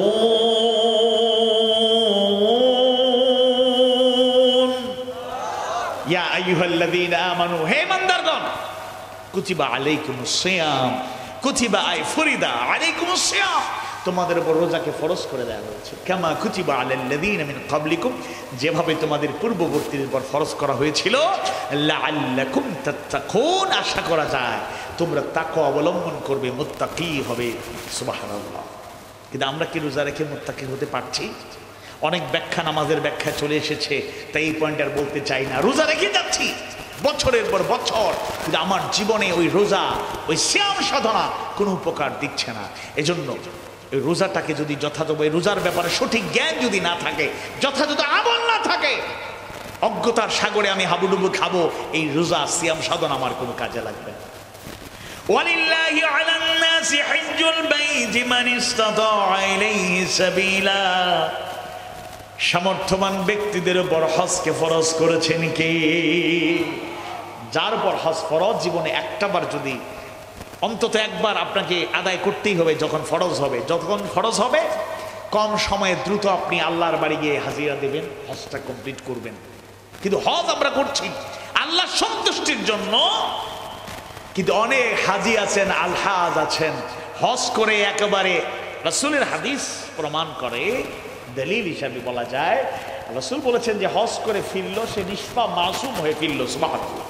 কিন্তু সেই মাসুম মানুষটা দেশে আস্তে আস্তে কয়দিন গেল একটু ভালো ছিল, পরে আবার যেই লাউ সেই কদু, যেমন ছিল তেমনই হয়ে গেল। তাইলে হজ আমার জীবনে পরিবর্তন আনলো? হজের যে শিক্ষা, এটা বাস্তবতাকে গ্রহণ করতে হবে। পঞ্চম এবং আরেকটা ইবাদত, ফরজ ইবাদত, পঞ্চস্তম্ভের অন্যতম ওয়াতুজ যাকাত। আল্লাহ বলেন যাকাত আদায় করো। আমরাও যারা যাকাত আমাদের উপর ফরজ, আমরা যথাযথভাবে যাকাতটা আদায় করছি কিনা আজকে আত্মপর্যালোচনা আমাদের করা দরকার। যাকাত যে শিক্ষা আমাদেরকে দেয়, সেই শিক্ষা আমরা গ্রহণ যথাযথভাবে করতে পারছি না। যাকাতের সঠিক ইলমটা, জ্ঞানটা আমাদের নাই। যেমন সহজ করে একটা উদাহরণ বলি, অনেক দোকানে লেখা থাকে এখানে যাকাতের শাড়ি লুঙ্গি পাওয়া যায়। বরিশালে অন্তত এইসব চলে না, কথা বলে না। আছে, আমি যেখানে দেখেছি এরকম 2-4 জায়গায় চোখে পড়েছে, তাদের বোঝানোর চেষ্টা করছি এটা নামান। শুনুন, দান সাদকা করতে থাকুন। ওয়ামিম্মা রাযাকনাহুম ইউনফিকুন। রিজিকের মালিক কে? আওয়াজ বাড়িয়ে বলুন কে? রিজিক আল্লাহ দিয়েছেন, তার থেকে ব্যয় করবেন আল্লাহর নির্দেশিত পথে, রাসূলের দেখানো পথে, শিখানো পথে। এখন যাকাতটা দিতে হবে, সেটাও ইসলামের নীতি, আল্লাহ তার রাসূলের নীতিটাকে বোঝার চেষ্টা করতে হবে। আপনি দান সাদকা করুন, কারো শাড়ি নাই, কাপড় নাই, দেন কিনে, এটা সব হবে, কিন্তু যাকাত হিসাবে এটা দিতে পারেন না। যাকাতের অন্তত সেই বেসিক কনসেপ্ট আপনার মধ্যে থাকতে হবে। মনে করুন এলাকায় অনেকেই জেলে সম্প্রদায়, অনেকেই মৎস্য, সেটাই তার সাথে রিলেটেড, তারা মৎস্যজীবী বা এইটা করে তারা জীবন, তাদের জীবিকা নির্বাহ করেন। একটা যুবক, তার একটা ছোট নৌকা কেনার তৌফিক নাই, একটা জাল কেনার সুযোগ নাই। আপনি অন্তত একটা মানুষকে একটা নৌকা, একটা জাল কিনে দিয়ে, তাকে মাছ ধরার উপকরণ দিয়ে তাকে একটু সহযোগিতা করুন। দেখবেন এই উপকরণের কারণে একটা পরিবার দাঁড়িয়ে যেতে পারে। বলেন ইনশাআল্লাহ। একজন বিধবা নারী হঠাৎ করে স্বামী ইন্তেকাল করেছে, ছোট বাচ্চা কাচ্চা নিয়ে অসহায় হয়ে পড়েছে। এমনি 500-1000 দিবেন, এটা খরচ হয়ে যাবে, থাকবে না। একটা সেলাই মেশিন কিনে দিতে পারেন, সাথে ট্রেনিং দিয়ে দিতে পারেন। তাহলে বসে বসে ওই লোকটা ট্রেনিং প্রাপ্ত হয়ে গেলে, যদি সে সেই জায়গায় সেখানে শ্রম দেয়, পরিশ্রম করে, আপনি আবার বলে দেন ট্রেনিং দেওয়া হয়েছে, আপনারা কিছু কাপড় চোপড় তাদেরকে দিয়েন, নতুন নতুন যেগুলো বেশি দামি বা ভালো মানের হইলে একটু পরে দেন। সে আরো ট্রেন্ড আপ, আরো প্রশিক্ষিত হয়ে গেলে এরপরে ভালো ভালো দাবিগুলো দেন। তাহলে সে একটা পরিবার এই একটা সেলাই মেশিন দিয়ে দাঁড়িয়ে যেতে পারে। মানে আপনার চেষ্টা নাড়াতে নাও পারে, কিন্তু আপনার চেষ্টাটা সেরকম থাকা দরকার। যাকাতের সঠিক জ্ঞান আমাদের নাই। অনেকে নির্ধারিত সময় যাকাত দেয় না, 2 বছর একত্রিত হয়ে গেছে। জিজ্ঞেস করলে বলে ব্যস্ততা ভাই, ব্যবসা বাণিজ্যের ব্যস্ততা, চাকরি বাকরির ব্যস্ততা। হারে, মালাকুল মউত হাজির হয়ে গেলে ব্যস্ততা থাকবে? কথা বলে না, ব্যস্ততা থাকবে। আজ আছে তো কালকে নাই, নিঃশ্বাসের কোনো বিশ্বাস না। আজ আছি তো কালকে নাই, নিঃশ্বাসের কোনো বিশ্বাস নাই। দমে দমে দম ফুরাইলো, দমে দমে দম ফুরাইলো, সেদিকে কারো ভাবনা নাই। আজ আছি তো কালকে নাই, নিঃশ্বাসের কোনো বিশ্বাস নাই। বিশ্বাস আছে? তাহলে মৌলিক 5টা কথা বললাম। এই অজ্ঞতা থেকে আমাদের মুক্তি নিতে হবে। ঈমানের ব্যাপারে যথাযথ জ্ঞান এবং আমল লাগবে। নামাজের ব্যাপারে যথাযথ জ্ঞান এবং আমল লাগবে। রোজা সিয়াম সাধনার ব্যাপারে যথাযথ জ্ঞান এবং আমল লাগবে। হজের ব্যাপারে যথাযথ জ্ঞান এবং আমল লাগবে। যাকাতের ব্যাপারে যথাযথ জ্ঞান এবং আমল লাগবে। এরকম করে করে প্রত্যেকটা ঈমানি বিষয়ে, আমলি বিষয়ে যদি সঠিক ধারণা না থাকে, ইবাদত করে যাবেন, ফায়দা পাবেন না। আল্লাহ বুঝার তৌফিক দিন, বলুন আমিন। এটা দিয়েই শেষ করে দিচ্ছি একেবারে, অধিকাংশ সময়। বাকিগুলো অল্প অল্প একটু বলি, আল্লাহ তৌফিক দিন, বলুন আমিন। 1 নম্বর রোগ হলো অজ্ঞতা, তার থেকে আমাদের মুক্তি পেতে হবে। 2 নম্বর হলো ভ্রান্ত বিশ্বাস, রং আইডিয়া। আমার বাড়ি হচ্ছে, বাসা হচ্ছে সিলেট শহরে, আর বাড়ি সুনামগঞ্জ সদরে, জন্মস্থান। আপনাদের দাওয়াত থাকলো, সুযোগ পেলে আপনারা ভ্রমণ করবেন, বলেন ইনশাআল্লাহ। কুল সিরু ফিল আরদ, এটা আল্লাহর নির্দেশ। ভ্রমণ করলে আল্লাহর সৃষ্টি যদি দেখবেন আর প্রশংসা করবেন কার? তোমার সৃষ্টি যদি হয় এত সুন্দর, না জানি তাহলে তুমি কত সুন্দর। আর কয়েকটা সেলফি তুলে পোস্ট করলেই মনে করবেন না study tour successful. No, never. আল্লাহ সৃষ্টি থেকে তার প্রতি কৃতজ্ঞ থাকবো, তার প্রতি আনুগত্যশীল হব, এটাই হলো শিক্ষা। আপনারা ভ্রমণের নিয়তে যাবেন, আমি কি কথা বলতে চাই একটু মনোযোগ দিয়ে শুনবেন, কি কথা বলতে চাই মনোযোগ দিয়ে শুনবেন। যাবেন ভ্রমণের নিয়তে, এখন যে কথাটা বলবো ওই নিয়তে যাবেন না, যাওয়া জায়েজ নাই। কোন নিয়তে? আপনি ভ্রমণের জন্য গেলেন, গিয়ে বলছেন আরে সিলেটে চলে এসেছি, এখানেও তো শুয়ে আছেন শাহজালাল রহমতুল্লাহ আলাই, শুয়ে আছেন শাহপানা রহমতুল্লাহ আলাই। জিজ্ঞেস করলেন ভাই শাহজালাল রহমতুল্লাহ কবরটা কোথায়? শব্দ চয়নগুলো বুঝবেন, শাহজালাল রহমতুল্লাহ কবরটা কোথায়? আরো একটা শব্দ প্রসিদ্ধ আমাদের মুখ থেকে মাঝে মাঝে আসে, তবে কবরটা বললেই সুন্দর। যাই হোক, তো এই হযরত শাহজালাল রহমতুল্লাহ কবরটা কোথায়? বলছি এই কাছাকাছি, এই তো চলে আসছেন, যান। আপনি অলির কবরের পাশে গেলেন, জিয়ারত করলেন, সুন্নাত, সব হবে, কোনো সমস্যা নেই। শাহপানা রহমতুল্লাহ এর কবরের পাশে গেলেন, জিয়ারত করলেন, সুন্নাত। কিন্তু কিছু লোক আছে অলিদের কবরের পাশে যায়, মাথা নত করে সিজদা দেয়, এরকম কপাল পোড়াও আছে না নাই? কথা বলে না, আছে না নাই? এই মাথা নোয়াবো এক আজিম সত্তার সামনে, সিজদা করবো এক আজিম সত্তাকে লক্ষ্য করে, তিনি কে? আজ বাড়িয়ে বলুন তিনি কে? মা বোনেরা শুনুন, সন্তান হয় না, পরিবারে অশান্তি শুরু হয়ে গিয়েছে, এবার রেড সিগন্যাল, দেখো আমি আর অপেক্ষা করতে পারবো না, এরকম সংসার হয় না, আমরা সিদ্ধান্তের দিকে যাব, কারণ আমার মনে শান্তি পাচ্ছি না। বোনটা কাটতে কাটতে শেষ, কারণ আসলে সন্তান দেওয়ার মালিক কে? আওয়াজ বাড়ি বলুন কে? কিন্তু বোন বিপদে পড়ে গেছে, এক অলির কবরের পাশে গিয়া কয় বাবা সন্তান নাই, সন্তান দাও। নাউযুবিল্লাহ, সন্তান দেওয়ার মালিক কে? বিপদে পড়লে, অভাব অনটন থাকলে চাইবো কার কাছে? ইয়া আইয়ুহাল্লাযীনা আমানুস্তাঈনু বিস-সাবরি ওয়াস-সালাত ইন্নাল্লাহা মা'আস-সাবিরিন। ইয়া আইয়ুহাল্লাযীনা আমানু, হে ঈমানদারগণ, তোমরা যারা ঈমান এনেছো, ইস্তাঈনু, আমার পক্ষ থেকে সাহায্য পেতে চাও, গ্রহণ করো, বিস-সাবরি ওয়াস-সালাহ, সবর এবং সালাতের মাধ্যমে, ইন্নাল্লাহা মা'আস-সাবিরিন, নিশ্চয় আল্লাহ তাআলা ধৈর্যশীলদের সাথে আছেন। সুবহানাল্লাহ। সুতরাং আমরা শিরকের মতো মহা জুলুম থেকে বেঁচে থাকবো। সূরা লোকমানের 13 নম্বর আয়াতে কারিমা আল্লাহ তাআলা বলেছেন ইন্নাশ শিরকা লা যুলমুন আযীম, নিশ্চয়ই শিরক হচ্ছে সবচেয়ে বড় জুলুম। 3 নাম্বার রোগ হলো, অন্তরের সমস্যা হলো সংশয়, ডাউট। সংশয়, ডাউট। দুনিয়ার ছোটখাটো কোনো বিষয়ে সন্দেহ করতে পারেন, কিন্তু সন্দেহ করতে করতে আল্লাহর ব্যাপারে যদি সন্দেহ ঢুকে যায় সর্বনাশ। আখেরাতের ব্যাপারে যদি সন্দেহ ঢুকে যায় একেবারে 12টা বাজায় দিলেন। আল্লাহকে আমরা চোখে দেখতে পারছি? পারি নাই। হ্যাঁ, আল্লাহর রহমত, দয়া, করুণা, সাহায্যটা আমরা অনুভব করি, কিন্তু আল্লাহকে এটা আশ্বস্ত করতে চাই। আল্লাহর বান্দা বান্দি যারা মুমিন, মুমিনারা শুনুন, যারা জান্নাতি হয়ে যাবে তারা স্বচক্ষে আল্লাহ তাআলাকে দেখতে পারবে ইনশাআল্লাহ।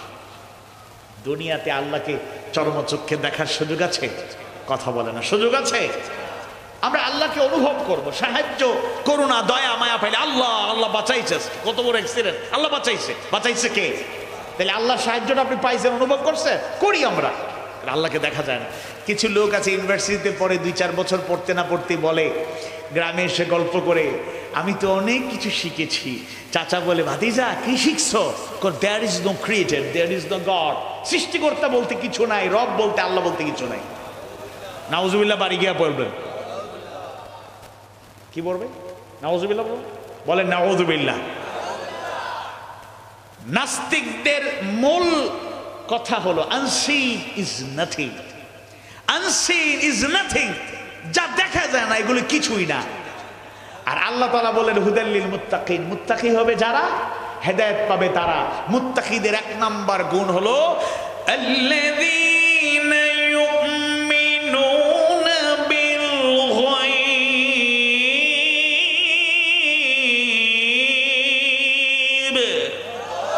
যারা অদৃশ্যের প্রতি ঈমান আনে। আল্লাহকে দেখি নাই, এরপরে দৃঢ় ঈমান আছে না নাই? আমি উদাহরণের দিকে যেতে চাই না, সহজ করে বলতে চাই, মনকে ফ্রেশ রাখবো। আল্লাহকে দেখি নাই, স্বপ্ন আছে, আল্লাহ চাইলে জান্নাতে মুমিন মুমিনারা জান্নাতীর আল্লাহকে দেখবে, দুনিয়াতে আল্লাহকে দেখা যায় না, দেখি নাই। 6 নম্বরে হলো মুনাফিকের আচরণ। মুনাফিকি মনে হয় আমাদের মধ্যে নাই। রাসূলের সেই হাদিস কেন জানা নাই? রাসূল শিখিয়ে গেলেন, জানিয়ে গেলেন, আয়াতুল মুনাফিকি সালাসুন, মুনাফিকের আলামত হলো 3টি। ইযা হাদ্দাযা কাযাবা, যখন কথা বলে মিথ্যা বলে। 2 নম্বরে ওয়া ইযা ওয়া'দা আখলাফা, যখন ওয়াদা করে খেলাফ করে, ভঙ্গ করে। 3 নম্বরে ওয়া ইযা তুমিনা খানা, যখন আমানত রাখা হয় খেয়ানত করে। নাউযুবিল্লাহ। অন্য হাদিসে সেটা আপনাদের জানা, আল্লাহ রাসূল বললেন মুনাফিকের আলামত 4টি, এই 3টি ঠিক আছে, 4র্থটি হলো ওয়া ইযা খাসামা ফাজারা, যখন ঝগড়া লেগে যায় গালমন্দ করে গালি দেয়। এরকম লোক অন্তত এই এলাকায় একজনও নাই। আরো আসতে বলুন, আওয়াজ বাড়িয়ে বলুন। আপনি না মুমিন, আপনি না মুমিনা, আপনার জবান থেকে গালি বের হয় কেমনে? No, never. মুমিন মুমিনা যদি প্রকৃত হতে চান, গালি বের হলে বুঝতে হবে মুনাফিকের আলামত আপনার মধ্যে চলে এসেছে। যদি কথা বলতেই হয় কাউলান কারীমা, সম্মানজনক কথা আমাদের জবান থেকে বের হবে। কাউলান লাইয়িনা, নরম নরম কথা বের হবে। কাউলান শাদীদা, শক্ত কথা বের হবে। কাউলান মা'রুফা, উত্তম কথা, ভালো কথা বের হবে, ভালো কথা বের হবে। বলেন ইনশাআল্লাহ। এই কথাগুলো সংশোধনের জন্য বলছি। তাহলে কথা বললে মিথ্যা বলা যাবে না, সত্য বলবেন। কথা ওয়াদা দিলে অ্যাক্সিডেন্টলি একটা ওয়াদা খেলা বইতে পারে, আল্লাহর কাছে মাফ চাইবেন, কিন্তু অভ্যাস পরিণত হয়ে গেছে। মানে ওয়াদা করা মানে অমুকে কমিটমেন্ট করছে, এটা রাখবে না। কেন এইটা? আপনি এইরকম বৈশিষ্ট্যের অধিকারী কেন হবেন? লোক আপনাকে কেন বলবে? এর ওয়াদা কোনো ঠিক নাই। আমানত রাখলে খেয়ানত করা যাবে না। আমানত শুধু টাকা পয়সার আমানত না। হ্যাঁ, রাসূলের হাদিস থেকে জানা যায় এটা বড় আমানত, কিন্তু টাকা পয়সা ছাড়াও পরিবারের অভিভাবক, সন্তান সন্ততি, পরিবার, আপনার অধীনে যারা আছে, এরা আমানত আপনার কাছে। আপনার শিক্ষা প্রতিষ্ঠানের প্রধান, আপনার শিক্ষক, আপনার স্টাফ, আপনার শিক্ষার্থীরা আপনার কাছে আমানত। আপনি মসজিদের ইমাম, খতিব, মসজিদ মুসল্লি আপনার কাছে আমানত। আপনি মসজিদ কমিটির সভাপতি, পুরো মসজিদ এবং এর সাথে সংযুক্ত সবাই আপনার কাছে আমানত। আপনি মাহফিল কমিটির পরিচালক, সভাপতি, আপনার এই মাহফিলটার সার্বিক দায়িত্ব আপনার উপর, এটা একটা আমানত। এটা রক্ষণাবেক্ষণ করা। আর রাগ, খুব কষ্ট লাগলেও গালি দেয়া যাবে। বলেন ইনশাআল্লাহ। ইনশাআল্লাহ বলবেন না তারা যারা গালি রাতেই আজকে যাওয়ার পরেই শুরু হবে। আল্লাহ তাআলা গালি থেকে আমাদেরকে পরিত্রাণ দান করুন, বলুন আমিন। যারা গালি দেন না তারাও বলেন আমিন, যারা গালি দেন তারাও বলেন আমিন। আল্লাহ তাআলা হেফাজত করুন। অনেক সময় আপনি গালি দেন না, হঠাৎ করে চলে আসতে পারে, শিখে ফেলতে পারেন। এরপরে 7 নাম্বার হলো অহংকার। ইন্নাল্লাহা লা ইউহিব্বুল মুতাকাব্বিরিন, নিশ্চয় আল্লাহ তাআলা অহংকারীকে পছন্দ করেন না। ক্ষমতার বড়াই, জ্ঞানের বড়াই, ইলমের বড়াই, আমলের বড়াই। আমলের বড়াইও একটা বড় বড়াই। কিন্তু অনেকে বলে কি করো তুমি, নামাজই পড়ো না, আমি তো তাহাজ্জুদ মিস করি না। এটা তো কিন্তু আমলের বড়াই, এটা অহংকার, এটা প্রদর্শনের ইচ্ছা। আল্লাহ তুমি আমাদের হেফাজত করো। অনেকে সোশ্যাল স্ট্যাটাসে বড়াই করে, বংশ মর্যাদার বড়াই করে, কত কিছুর বড়াই আছে, অহংকার আছে। আল্লাহ সকল অহংকার থেকে তুমি আমাদেরকে মুক্ত করো, বলে না আমি। বক্তাদের কি অহংকার আসে না? আসে। আমরা কি সুন্দর চেয়ারে, এই যে কত কষ্ট করে মুরব্বীরা বসে আছে, আপনারা ঠান্ডার মধ্যে এখানে কষ্ট করে আছেন, তবে এটা বক্তার জন্য আসেন নাই, এসেছেন যার জন্য, তিনি কে? আওয়াজ বাড়িয়ে বলুন কে? কারণ আমরা যদি মনে করি আমাদের কথা শোনার জন্য হাজার হাজার লোক, কোথাও লাখো জনতা অপেক্ষা করে বসে থাকে, মাটিতে বসে শুনে, এরকম বলেন, অহংকারের পরিচয় হয়ে যাবে। আল্লাহ আমাদেরকে তুমি হেফাজত কর। 8 নাম্বার অসুস্থতা হলো হিংসা। হিংসা এটা আলেমদের মধ্যেও আছে না নাই? মনে হয় নাই? মানে বরিশালের আলেমদের মধ্যে নাই? রাসূল শিখিয়ে না, সব জায়গায় আছে। আপনি এলাকার হিসেবে বলছেন, এটা ঠিক আছে, আপনার মানে অনুতপ্ত মনোভাব নেই, কিন্তু সারা দেশে সব জায়গাতেই সমান। কোনো ক্ষেত্রে কোনো অঞ্চলকে ছোট করা, বাড়ানো যাবে না, সব জায়গায় দুর্বলতা আছে। আমরাই ওয়াজ করি, আমরাই বুঝাই। রাসূল সাবধান করে জানিয়ে গিয়েছেন, ইয়াকুম ওয়াল হাসাদ ফাইন্নাল হাসাদা ইয়াকুলুল হাসানাত কামা তাকুলুন নারুল হাতাব। ইয়াকুম ওয়াল হাসাদ, সাবধান, হিংসা থেকে দূরে থাকো। ফাইন্নাল হাসাদা ইয়াকুলুল হাসানাত, কেননা হিংসা তোমার আমার আপনার ভালো আমলে সালেহ পুণ্য কাজকে খেয়ে ফেলে, শেষ করে দেয়। কামা তাকুলুন নারুল হাতাব, আগুন যেভাবে কাঠকে জ্বালিয়ে দেয়, শেষ করে দেয়। নাউযুবিল্লাহ। হিংসা থেকে বাঁচবেন, হিংসা থেকে বাঁচবেন। আল্লাহ আমাদের হেফাজত করুন, আমিন। 9 নাম্বার হলো লোভ, অসৎ কামনা। অবৈধ লেনদেনের কথা বলতে গিয়ে অনেক কথা বলেছি। লোভকে সংবরণ করা লাগবে, অন্যায়ের দিকে অসুন্দরের দিকে যাওয়া যাবে না। 10 নম্বরে গাফলতি। গাফলতি আমাদের মধ্যে অল্প একটু আছে, গাফলতি আছে। যেমন ধরুন, আসলে শীতের রাত অনেক লম্বা, আপনি ঘুমিয়ে গেলে দেখবেন ফজরের আগে, বেশি আগে ঘুমালে দেখবেন ফজরের আগে 3 বার ঘুম ভাঙবে, 2 বার ঘুম ভাঙবে। কিন্তু গাফলতি, ইস ঠান্ডা বাদে উজু করে কেমনে নামাজ পড়বো, এই গাফলতি আর অলসতা আমাকে নামাজ থেকে বিতাড়িত করে। আল্লাহ তুমি আমার অলসতা কাটানোর তৌফিক দাও, বলে না। আপনাদের বরিশাল এরকম নাই, অন্তত আমার সিলেট অঞ্চলে কিছু অলস লোক আমাদের আছে। আমাদের সিস্টেম আছে, লন্ডনে আমেরিকা বিভিন্ন জায়গায় সহজে যাওয়া যায়। কি করছেন? না ভাইয়া একটু বিরতি আছে, IELTS করতেছি। কি করবেন IELTS করার পরে? ইনশাল্লাহ ইউকেতে একটা যাওয়ার সুযোগ আছে, আমার USA-তে একটি যাওয়ার সুযোগ আছে, কানাডাতে যাওয়ার সুযোগ আছে, অ্যাপ্লাই করেছি, হয়ে যাবে ইনশাল্লাহ। মোটামুটি IELTS-এ যদি 6.5 7 পয়েন্ট বা 6 পয়েন্ট হয়ে যায়, ইনশাল্লাহ চলে যাব। তাইলে আর কিছু করছেন? সময় তো ভালোই ফ্রি। না, আর কিছু করবো কেন, ঘুমাই আর খাই আর IELTS করি। অনেক জায়গায় এমন দেখেছি স্টুডেন্ট পাশাপাশি টিউশনি করে, পরিশ্রম করে, পরিবার চালায়। ইন্টারমিডিয়েটে পড়ুয়া ছেলেরা পরিবার চালায়, আর অনার্স মাস্টার শেষ করে অনেকে চাকরি খুঁজতেছে, আর পরিবারের টাকা পয়সা আছে, আবার অলস গাফলতি করে। আব্বা আম্মা কইছে বাবা কষ্ট করার দরকার নাই, সরকারি চাকরি পেলে কইরা না, তোমার ঘরে থাকো, ব্যবসা বাণিজ্য করবা, টাকা পয়সা দেখবে। অলস সময় কাটায়, অথচ অলস সময় কাটানোটা তার জন্যই কিন্তু একটা বড় ক্ষতির কারণ হয়ে দাঁড়াবে। মানুষ যখন বেশি বেশি আরাম প্রিয় হয়ে যায়, বেশি বেশি ঘুম প্রিয় হয়ে যায়, খাওয়া প্রিয় হয়ে যায়, বসে থাকতে থাকতে, এই যে আমি আজকে কথা প্রসঙ্গে বললাম বহুদিন থেকে হাঁটি না, আজকে হাঁটতে হাঁটতে পায়ের তালুতে, বামের পায়ের তালুতে ব্যথা করতেছে। আমি আমার সমস্যা বলতেছি, আজকে ব্যথা করতেছে। কারণ হলো আমরা ওই যে গাড়িতে থাকি, একটার পর একটা মাহফিলের ছাড়া অন্য সময় হাঁটাহাঁটির মোটামুটি মাঝে মধ্যে অভ্যাস যে নাই এরকম না, হাঁটলে আমাদের জন্য কল্যাণ আছে। কিন্তু ওই যে একটা না মাহফিল শুরু হওয়ার পরে গাড়িতে বসতে বসতে আর অলসতা, ওয়াজ করে গিয়ে ক্লান্ত হয়ে যায়, ঘুমাইতে ইচ্ছা করে। এই গাফলতিকে ঝেড়ে ফেলতে হবে, গাফলতিকেও ঝেড়ে ফেলতে হবে। শুনুন, পরিশ্রমে লজ্জা নাই, লজ্জা হচ্ছে বেকারত্বে, অলসতায়, গাফলতিতে। এরপরে 11 নম্বর হলো ভীরুতা, ভয় ভীতি। তবে আল্লাহর খাস মেহেরবানি, বাংলাদেশের ছাত্র জনতা, আপামর জনতা ভয়কে জয় করার কারণে বিজয় দিয়েছেন কি? নাসরুম মিনাল্লাহি ওয়া ফাতহুন কারীব। ভয়কে জয়। শহীদ আবু সাঈদ হাত এরকম উঁচু করে কি দেখালো? সে তার বুকটা শুধু পেতে দেয় নাই, মূলত এটা প্রতীকী একটা হাত। বুক পেতে দিয়ে শহীদ আবু সাঈদ বলেছে, আর কত গুলি করতে চাও, গুলি করো, এই জুলুমতন্ত্রের অবসানের আগ পর্যন্ত গুলি করতে থাকো, জীবন দেব, শহীদ হব, তাদের পরাজয়ের আগ পর্যন্ত রাজপথ ছেড়ে দেব না। এটা বাস্তবতা বলছি। ভয়কে জয় না করলে আল্লাহ সস্তা বিজয় না দিবেন না। ইমানদার থেকে মনে রাখতে হবে, যখন আমরা প্রস্তুত হয়ে যাব, জোর করে ক্ষমতায় যাওয়া যাবে না। যখন যোগ্য হয়ে যাব, ক্ষমতা এমনি আসবে, বলেন ইনশাআল্লাহ। তাড়াহুড়ার দরকার নাই, অস্থিরতার দরকার নাই, বেশি পেরেশানির দরকার নাই। ভয়কে জয় করার কারণে আল্লাহ তাআলা মুমিনদের যুগে যুগে বিজয় দিয়েছেন। বদরে আমরা ছিলাম 313, ওরা ছিল 1000-এর উপরে। আমাদের অস্ত্র শস্ত্র ছিল না বললেই চলে, আর তাদের অস্ত্র রণপ্রস্তুতি ছিল ব্যাপক। তারা কি গর্ব করে এসেছিল, 313 শেষ করে ফেলবো।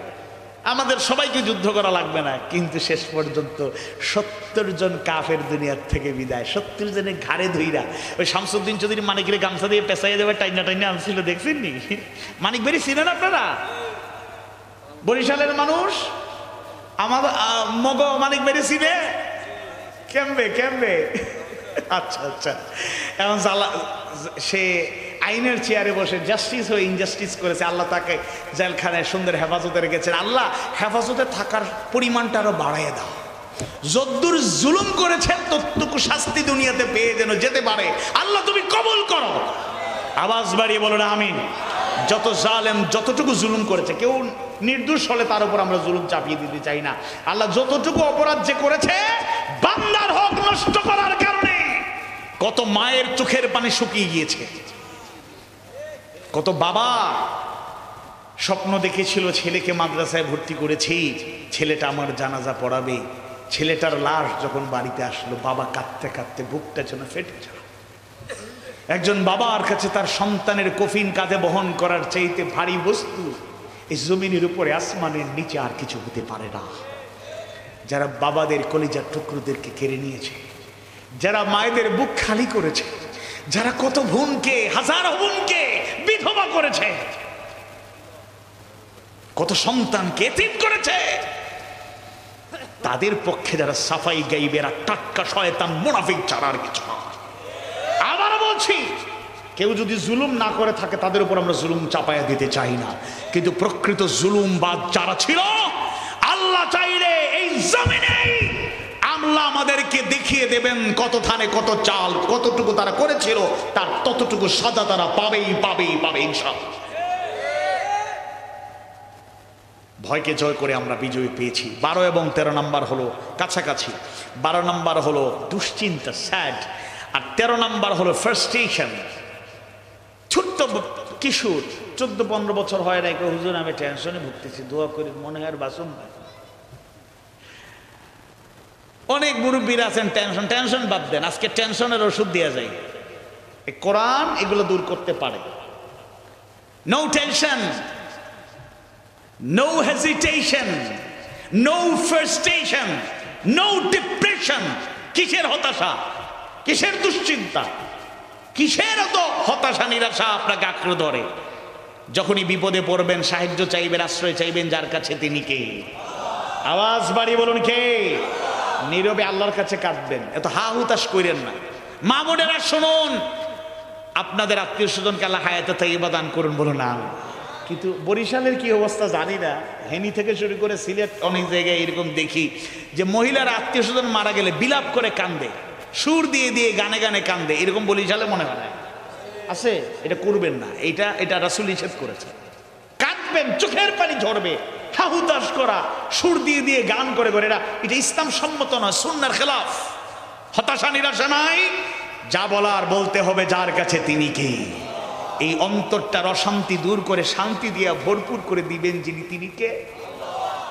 আমি মানুষ, কত কষ্ট আমার জীবনে আসতে পারে, অভাব আসতে পারে, অনটন আসতে পারে, ঋণের বোঝা চেপে বসতে পারে, শারীরিক মানসিক অসুস্থতা আমাকে আঁকড়ে ধরতে পারে, নানাবিধ সমস্যা তৈরি হতে পারে। অন্তত আমার টেনশন, ফ্রাস্ট্রেশন, ডিপ্রেশন, হেজিটেশন থাকবে না। সব সময় যার কাছে আশ্রয় চাইব, চোখের পানি যার কাছে ফেলবো, যার কাছে ধরনা দেব, তিনি কে? সুবহানাল্লাহি ওয়া বিহামদিহি। সে আল্লাহর কাছে চাইবেন। এবার আমরা 13টা অসুস্থতার কথা বললাম, অল্প 3-4 মিনিটে আসুন 2টা পয়েন্টের কথা বলে এরপরে আমরা সমাপনের দিকে যেতে চাই। এটা হলো মানুষকে সম্বোধন করে আল্লাহ তাআলা 2টা বৈশিষ্ট্য বললেন। কোরআন হলো মাউইযাতুম মির রাব্বিকুম, রবের পক্ষ থেকে তোমাদের জন্য মাউইজা, ওয়াজ, উপদেশ। আরেকটা হলো শিফাউল লিমা ফিস সুদূর, অন্তরে যত রোগ বালাই আছে, অসুস্থতা আছে, উইকনেস, দুর্বলতা আছে, এটার জন্য কোরআন হলো শিফা। আর মুমিনদের জন্য 2টা বললেন, وَهُدًى وَرَحْمَةٌ لِّلْمُؤْمِنِينَ। আর এই কোরআনটা হলো মুমিনদের জন্য, মুমিনাদের জন্য হেদায়াত, পথ নির্দেশনা। ব্যক্তিগত জীবনে কি সমস্যায় ভুগছেন, আসুন কোরআনের কাছে। পারিবারিক জীবনে দুঃখ, কষ্ট, যাতনা থাকতে পারে, অনেক রকমের সমস্যা তৈরি হতে পারে, আসুন কোরআনের কাছে। আমাদের জীবনের প্রত্যেকটা ক্ষেত্রে যত রকমের সমস্যা আছে, সব সমস্যার সমাধান দিতে পারে আল কোরআন। হুদাল লিন্নাসি ওয়া বাইয়িনাতিম মিনাল হুদা ওয়াল ফুরকান। এজন্য আমরা হেদায়েত নেব, গাইডলাইন গ্রহণ করব কোরআন থেকে। সব সমস্যার সমাধান এই কোরআন দিতে পারে। আল্লাহ তাআলা জানায় দেন তিবিয়ানান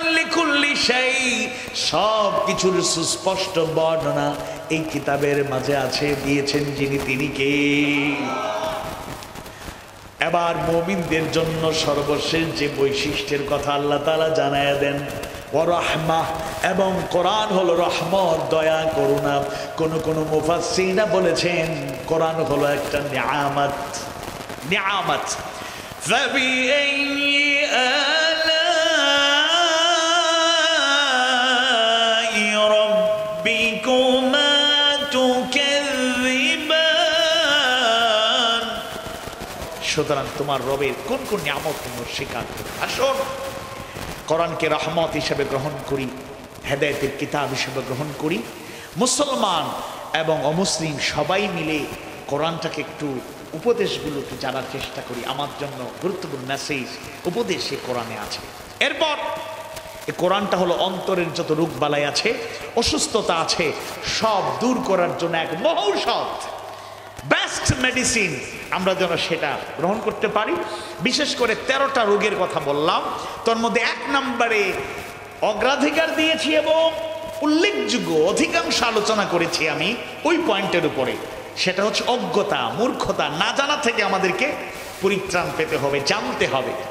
ভালো করে নামাজের ব্যাপারে ইলম না থাকলে, আমল যথাযথ না থাকলেই নামাজ আমার কোনো কাজে লাগবে না। হয়তো রোজার সঠিক জ্ঞান যদি না থাকে, কষ্ট নেবেন না। অনেক রোজাদার এমন আছে সাহারি খায়া ফজর না পড়ে ঘুমায় যায়। কি শিখলেন আপনি? কেউ আছে ইফতারের আগে টেনে তুলতে হয়, জোহর যায়, খবর নাই, ঘুমায়া চলে যায়, সারা রাত জেগে থাকে, শীতের বেলা ব্যাডমিন্টন খেলে, মিনিবার, ফুটবল টুর্নামেন্ট, আরো বিভিন্ন নাম দিয়ে টাইম পাস করে। জিজ্ঞেস করলে আপনারা রমাদান মাসের রাতে আবাদতবন্দি করবে, এটা করছেন কেন? আসলে টাইম তো যায় না, টাইম পাস করছে।